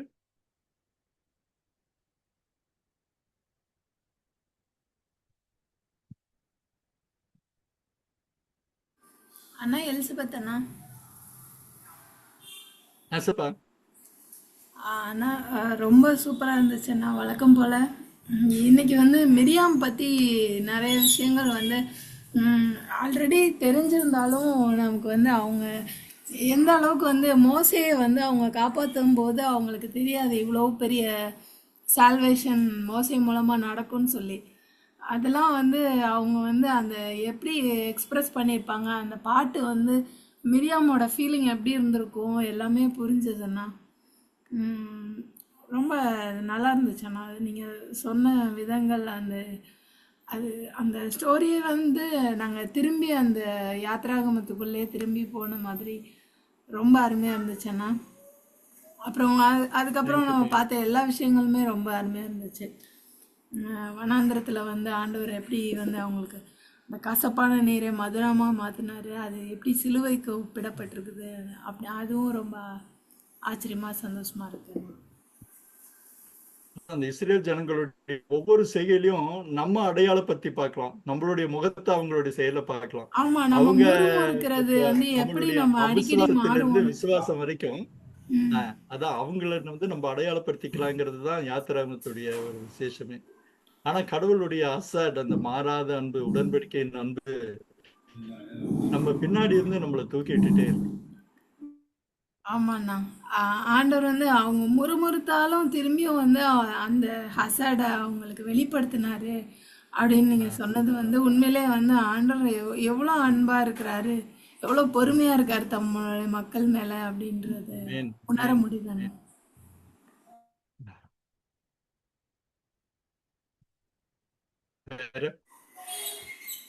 எல்லாரும் உங்க கருத்துக்களை சொல்லுங்க. உங்க மனசுக்கு தோணுன கருத்துக்களை நீங்க தாராளமா பகிர்ந்துக்கலாம். எந்த விதமான தயக்கமும் வேண்டாம். ஷாரோன், பிரைஸ் தி லார்ட் ஐயா. பிரைஸ் தி லார்ட் ஷாரோன், சொல்லுங்கம்மா. ரொம்ப பிளெஸ்ஸிங்கா இருந்தது. அதே போல அந்த மாறால எப்படி அவங்க அந்த மாறா என்ற இடத்துல ஒரு சாமி எப்படி ஒரு அற்புதத்தை செஞ்சாரு, அதே போல எப்படி வந்து மோசே அவர் கதறி அழும் போது கர்த்தர் வந்து அவருக்கு he listened and he gave the answer for him. அப்போ அப்போ மோசையோட பெர்ஸ்பெக்டிவும் நீங்க அழகா காமிச்சிங்க. அவர் ஒரு வீக்கான ஒரு பாத்திரம், இவங்களோட முறுமுறுக்கு முன்னாடி அவரால் நிக்க முடியல. ஆனா கர்த்தர் தான் அந்த he gave the answer and he made him to stand strong. So அதை வந்து நீங்க எடுத்துட்டு வந்தது ரொம்ப ஒரு பிளெஸ்ஸிங்கா இருந்தது. தேங்க்யூ. தேங்க்யூ கார்த்திக். ஆமா, அந்த மாறாவின் காரியம் வந்து மோசேக்கும் ஒரு பாடம் தான். ஏன்னா ஆரம்பத்திலேயே அந்த தண்ணி வந்து கசப்பு இல்லாம இருந்திருந்தா இந்த எந்த இஷ்யூமே இல்லாம போயிருந்திருக்கும். அவங்க வந்திருப்பாங்க, ஆண்டவருடைய மகிமை உணராம அவங்க பாட்டுக்கு டேக் இட் ஃபார் கிராண்டட்னு அந்த தண்ணியை குடிச்சிட்டு போயிருப்பாங்கன்ட்டு இல்லை. ஆனா அது சோதித்துன்ற ஒரு வார்த்தை வர்றப்போ அவர்கள் இருதயத்தை கண்டறிகிற சோதனையாக முதல்ல கசப்பை காமிக்கிறாரு. அந்த எல்லா கசப்பும் நிரந்தரம் இல்லை, அவரிடத்திலிருந்து அதற்கு ஒரு ரெமிடி இருக்குன்ற ஒரு பாடத்தையும் மோசேக்கு சொல்றாரு. நீ அழுகாத, நீ ஒன்னும் சொல்லுதில்ல, மரத்தை காமிச்சு வெட்டி போடுங்கிறாரு. சோ இது வந்து அந்த தருணத்தில் மாத்திரம் இல்ல, நமக்கு அது பின்பாக படிக்கிற இன்றைய நாட்களிலும் நம்மளுடைய கசப்பான வாழ்க்கையில அந்த கசப்பை மாற்றுறதுக்கு ஒரு மரம் உண்டு. அந்த மரம் நம்மை முற்றிலுமா மதுரமா மாற்றுறதுக்குன்ற ஒரு என்ன சொல்றது, ஒரு அழகான ஒரு தீர்க்க தரிசன செய்தியையும் அந்த மாறாவின் அந்த எபிசோட்ல ஒழிச்சு வச்சிருக்கிறாருன்னு தான் நான் நம்புறேன். ஆமா ஆமா, ரொம்ப நன்றி. அந்த அந்த கம்பேரிசன் த கிராஸ்ல அது வந்து நீங்க அதோட கம்பேர் பண்ணும்போது ரொம்ப இட் வாஸ் அ பிளெஸ்ஸிங். எப்படி அவரோட சிலுவை நிமித்தமா நம்மளோட ரட்சிக்கிறாரு. தேங்க்யூமா, தேங்க்யூ ஸோ மச். தேங்க்யூ.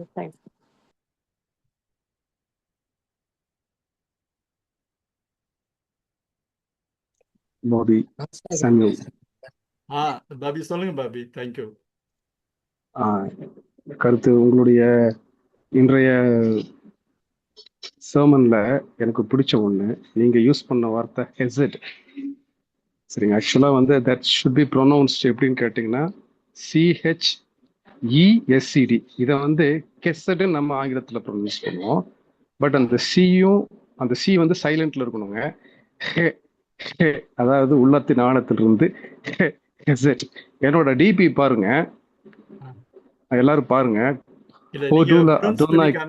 நீங்க உங்க இதுல ஒரு சின்ன இதுவும் ஸ்கிரீன்ல போட்டிருக்கு, அதாவது CHASDO. அது நீங்க ப்ரொனவுன்ஸ் பண்ணீங்கன்னா எங்களுக்கு எல்லாருக்கும் தெரியும். அதாவது வந்து ஹெசட், HEனா ஹே அப்படின்னு வரக்கூடாதுங்க. அந்த சி வந்து சைலண்ட் ஆகணும். சரிங்களா? ஆமா. இப்ப கர்த்தர் நல்லவர், அவர் கிருபை என்றும் உள்ளது. அது வந்து எபிரேயத்துல சொல்ற போது ஹோடுல அதோனாய் கீட்டோ கீழே உல்லாம் ஹாஸ்டோ, அந்த சி சைலண்ட் ஆகணும். அந்த இது வரும்போது அது வந்து அந்த எபிரேய வார்த்தை வந்து நம்ம ப்ரொனவுன்ஸ் பண்றது வந்து பழக்கம் இல்லாதவங்களுக்கு கொஞ்சம் சிரமம் தான். பட் அந்த ஹெசட் அப்படிங்கிற வார்த்தையில ஒரு பைபிள்ல வந்து ஒளிந்திருக்கிற சில ரகசியங்கள் உண்டு. அது என்னன்னு கேட்டீங்கன்னா, கர்த்தர் நல்லவர், அவர் கிருபை என்றும் உள்ளதுன்னு எங்கெங்கெல்லாம் பைபிள்ல சொல்லப்பட்டிருக்கிறதுன்னு யாராவது விருப்பம் உள்ளவர்கள், நேரம் இருக்கிறவர்கள் போய் தேடி பாருங்க. இந்த வார்த்தை எங்கெல்லாம் பிரயோகிக்கப்படுகிறதோ அங்கெல்லாம் மகா அற்புதங்கள் நடந்திருக்குது. அதுக்கு அதுக்கு வந்து பாத்தீங்கன்னா ஒரு ரெண்டு இன்ஸ்டன்ஸ், 2 உதாரணங்கள் கொடுக்குறேன். ஒண்ணு வந்து பாத்தீங்கன்னா சாலமோன் தேவாலயம் கட்டி முடிச்சிட்டாரு. அதுக்கான ப்ரொக்யூர்மெண்ட் எல்லாம் வந்து இவர் டேவிட் பண்ணி கொடுத்துட்டு போயிட்டாரு. அப்போ சாலமோன் வந்து அந்த தேவாலயத்தை வந்து பிரதிஷ்டை பண்ற டைம்ல என்ன பண்றாங்க, 120 பேர் ஆசாரியர்கள் வந்து அந்த ஆலயத்திற்குள்ள இருக்கிறாங்க. இருந்துகிட்டு இங்க என்ன நடக்குதுன்னு பாருங்க. 2 நாளாகமம் 5:11-13. அவர்கள் ஒருமிக்க பூரிகைகளை ஊதி ஏக சத்தமாய் கர்த்தரை துதித்து ஸ்தோத்தரித்து பாடினார்கள். ஆசாரியர் பரிசுத்த ஸ்தலத்திலிருந்து புறப்படுகையிலும் அப்படின்னு சொல்லிட்டுங்க. அந்த இடத்துல வந்து இவங்க என்ன பண்றாங்க, ஒரு வார்த்தை, இந்த வார்த்தையை பயன்படுத்துறாங்க. கர்த்தர் நல்லவர், அவர் கிருபை என்றும் உள்ளது என்று அவரை ஸ்தோத்தரிக்கையிலும் கர்த்தருடைய வீடாகிய தேவாலயம் மேகத்தினால் நிறையப்பட்டது. மேகத்தினால் நிறையப்பட்டது நத்திங் பட் ஷேக்கினா க்ளோரிம்பாங்க. அவருடைய கிருபையின். ஆமா, அந்த கிருபைங்கிற வார்த்தையை நீங்க பயன்படுத்திக்கிட்டீங்கன்னா, அதாவது அதுலயும் குறிப்பிட்டு கர்த்தர் நல்லவர், அவர் கிருபை என்றும் சொல்லணும். சும்மா கிருபை கிருபை கிருபைன்னு பாட்டு போடுவாங்க. இந்த வார்த்தை சொன்னீங்கன்னா நம்மளுடைய வாழ்க்கையிலும் அற்புதம் நடக்கும் அப்படிங்கிறதுக்கு வந்து நான் ஒரு உதாரண புருஷன். செகண்ட், இது வந்து ஃபர்ஸ்ட் உதாரணம். 2வது உதாரணம் என்னன்னு கேட்டீங்கன்னா, யெகோசபெட் அப்படின்னு ஒரு யோசபாத் வந்து தமிழ்ல, இங்கிலீஷ்ல ஜெஹோசபெட்பாங்க. இப்படி ஒரு ராஜா வந்து எந்த இதுக்குங்க, கிருபை அதாவது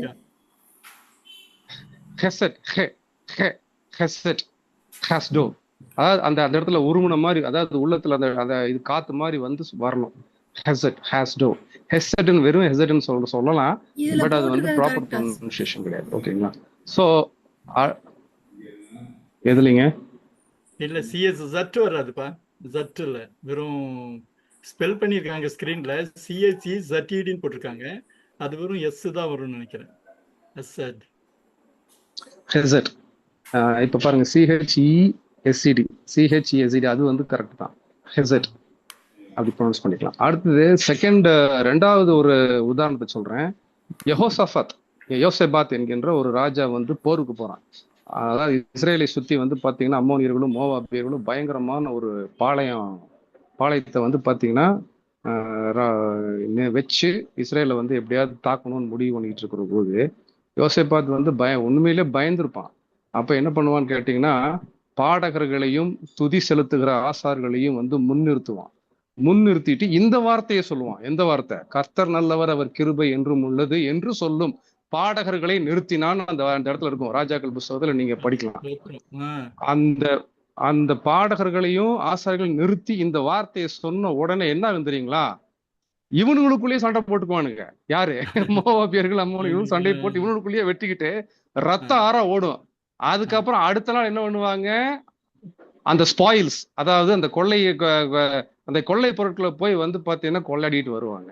அப்போ அந்த ஹோடூல அடோனாய் கீத்தோ கீழே ஒல்லாம் ஹாஸ்டோங்கிறது வார்த்தைக்கு வந்து பாத்தீங்கன்னா எவ்வளவு பவர் இருக்குங்கிறது வந்து நான் வந்து சொல்றதை விட நம்ம மக்கள் வந்துங்க அவர்களுடைய தனிப்பட்ட அனுபவத்துல சொல்லி சொல்லி சொல்லி கர்த்தர்கிட்ட இருந்து வந்து ஆசீர்வாதத்தை பெற்றுக்கொள்ளலாம் என்பது என்னுடைய அனுபவபூர்வமான கருத்து. நன்றி.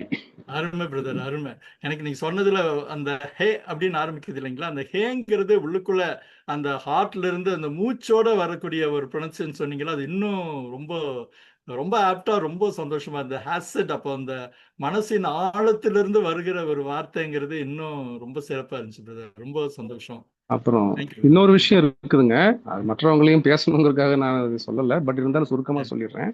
அந்த மாறாவின் தண்ணீர் வந்து பாத்தீங்கன்னா மதுரமான உடனே அந்த வசனத்தை கூர்ந்து கவனிச்சிங்கன்னா அந்த இடத்துல வந்து ஒரு ஸ்டாட்யூட்ஸும் ஒரு கமாண்ட்மெண்ட்ஸும் கொடுத்ததாக இருக்கும். நீங்க சொன்னீங்க, அது ஆக்சுவலா சொன்னீங்க.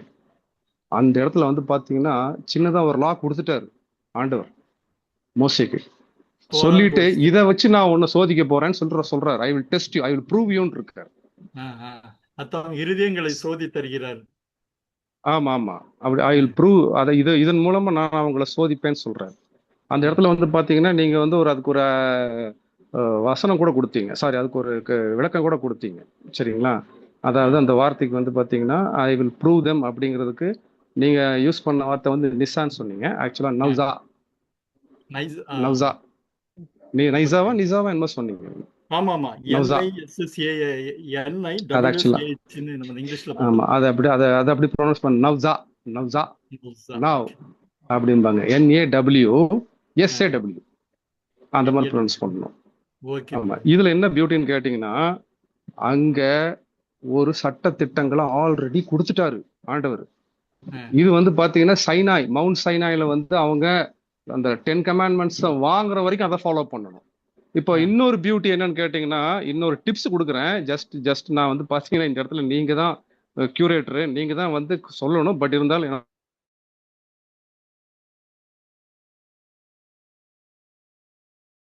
உள்ளவங்க அதை நீங்க ஸ்கிரீன்ல வச்சிருங்க. ஆதியாகமம் 26:4. ஆபிரகாம் பத்தி சொல்றாரு, தனக்கு கற்றுக் கொடுத்த நியமங்களையும் அப்படின்ற ஒரு வார்த்தை இருக்கும். அதை பத்தி நம்ம எஸ் ஆபிரகாம் எஸ் பத்தி எஸ் எஸ் பேசினப்போ பேசியிருக்கோம். அவன் கை எக்ஸலண்ட் எக்ஸலண்ட். கொண்டானே அப்படின்ட்டு வரும். ஆமா, அதுல இந்த இந்த இந்த வசனம் யாரு தெரியுங்களா? கடவுளே பேசுறாரு, அவரே சாட்சி கொடுக்கிறாரு யார் ஆபிரகாம பத்தி. இது வந்து ஆபிரகாமோ இல்ல தேர்ட் பார்ட்டியோ. அவர் என்ன சொல்றாரு ஆண்டவர்?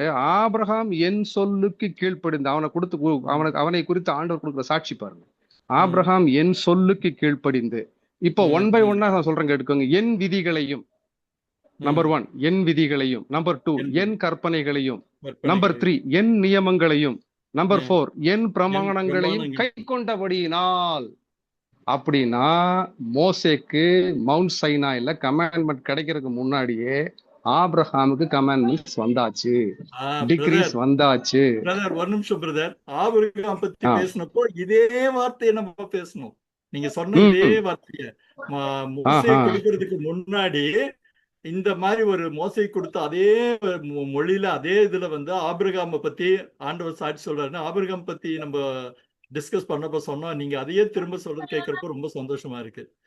அருமை பிரதர், உண்மையாலுமே அருமை. ஆமா, இது ஆக்சுவலா இதுக்கு பேர் தான் ஓரல் தோராம்பாங்க. நிறைய பேர் வந்து தோரானா த லா, த டீச்சிங்ஸ், அதுதான் தோரா. சோ தோராங்கிறது வந்து எல்லாரும் சொல்லுவாங்க ஆதியாகமம், யாத்திராகமம், லேவியராகமம், எண்ணாகமம், உபாகமம் 5 புத்தகங்களும் அடங்கியதுதான் தோரான்னு சொல்லுவாங்க. பட் ஆக்சுவலா அதை நம்ம பென்டாக்டிவாக்ஸ் தான் சொல்லணும், 5 ஆகமங்கள்னு தான் சொல்லணும். தோராங்கிறது வந்து என்னன்னு கேட்டீங்கன்னா டீச்சிங்ஸ், லா, சட்ட திட்டங்கள். இப்ப ஆபிரகாம் போய் படுத்தூங்கினாரு, எந்திரிச்சு போனாரு, குதிரையில போனாரு, ஒட்டகத்துல வந்தாரு, இதெல்லாம் தோரா கிடையாது. சரிங்களா? தோராங்கிறது வந்து அதுக்குள்ள இருக்கிற லா மட்டும்தான். சோ இது வந்து பாத்தீங்கன்னா மோசேக்கு கிடைக்கிறதுக்கு முன்னாடியே ஓரலா வந்து ஆண்டவர் வந்து பாத்தீங்கன்னா ஆபிரகாம் கொடுத்துட்டார். சோ அந்த ஏலிம்ங்கிற இடத்துல வந்து பாத்தீங்கன்னா ஏலிம் தாண்டி மாறாட்ட வரும்போதும் சின்னதா ஒரு டிகிரியை கொடுக்குறாரு. இதை வந்து நம்ம வந்து ரொம்ப டீப் ஸ்டடி உள்ள போனோம்னா நமக்கு நிறைய விஷயங்களை வந்து ஆண்டவர் வெளிப்படுத்துவார்.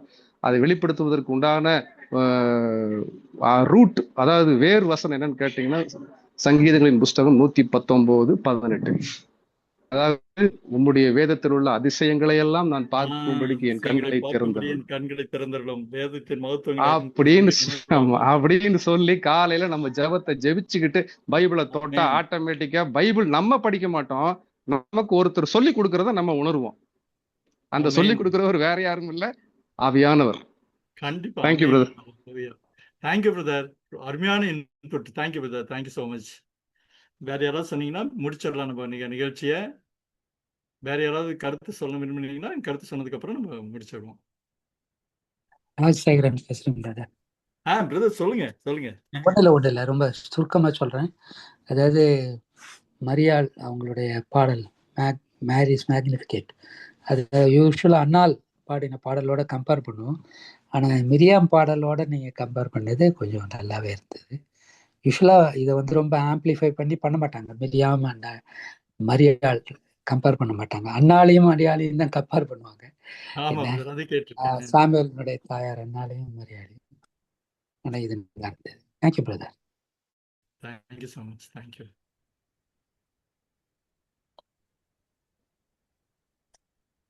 வேற யாராவது சுருக்கமா உங்க கருத்துக்களை சொல்ல விரும்புனீங்கன்னா சொல்லலாம், இல்லைன்னா நம்ம க்ளோஸ் பண்ணுவோம்.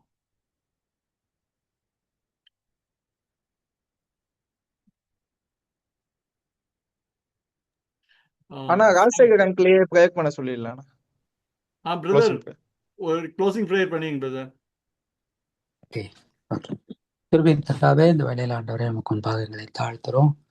மறுபடியும் இந்த நாளிலே யாத்திராமத்திலிருந்து மரியலின் பாடலை குறித்தும் மாறாவின் தண்ணீரை குறித்தும் இந்த நிகழ்வுகளின் பின்னணியில ஆண்டவரே இருக்கக்கூடியதான உங்களுடைய வேத சத்தியத்தினுடைய ஆழத்தையும் உம்முடைய பிடிப்பையும் ஆண்டவரே நாங்கள் தெளிவாக தெரிந்து கொள்ள நீர் கொடுத்த தயவுக்காக நன்றி. சரித்திரபூர்வமாக ஆண்டவரே வேத ஆராய்ச்சி மூலமாக விஞ்ஞான ரீதியாக இவைகளையெல்லாம் அணுக நீர் கொடுத்த தயவுக்காக நன்றி. அதே போல ஆண்டவரே அந்த எபிரேய மொழியினுடைய ஆழத்தையும் அறிந்து கொள்ளவும் அருமையான சகோதரர் பாபி சாமியல் மூலமாகவும் நீர் எங்களோடு கூட பேசினதுக்காகவும் உமக்கு நன்றி செலுத்துகிறோம். தொடர்ந்து ஆசீர்வதியும். இப்படிப்பட்டதான ஆண்டவரே உம்முடைய வேதத்தை ஆராய்ந்து அறிகிற ஆண்டவரே அந்த ஆழமான நேரங்களை எங்களுக்கு தந்தரலும் வழிநடத்தும் காத்துக்கொள்ளும். இதை நடத்துகிற அருமையான தாசரையும் அவருக்கு உதவியாக இருக்கிறதான அருமையான பிள்ளைகள் எலிசபெத்தையும் சாமியும் ஆசீர்வதியும். எல்லாவற்றையும் விட கருத்திலே ஒப்பு கொடுத்து சகல கணத்தையும் சோத்திரத்தையும் துணியும் உமக்கு செலுத்தி முதுகுமாரன் இயேசு கிறிஸ்துவின் இன்ப நாமத்தில் கெஞ்சிரோம் சுவாமி. ஆமேன். ஆமென் ஆமென். அன்பானவர்களே, இந்த ஆன்லைனில் வந்த ஒவ்வொருவருக்கும் எங்களது இதயபூர்வமான நன்றிகள். கர்த்தர் தாமே உங்களோடு இருந்து உங்களை ஆசீர்வதிப்பாராக. தொடர்ந்து இந்த நிகழ்ச்சிக்காக ஜெபம் பண்ணிக்கங்க. ஆண்டவருக்கு சித்தமானால் அடுத்த ஜூம் கொடுக்கையில நம்ம மறுபடியும் சந்திக்கலாம். Thank you. God bless you. Good night. Good night.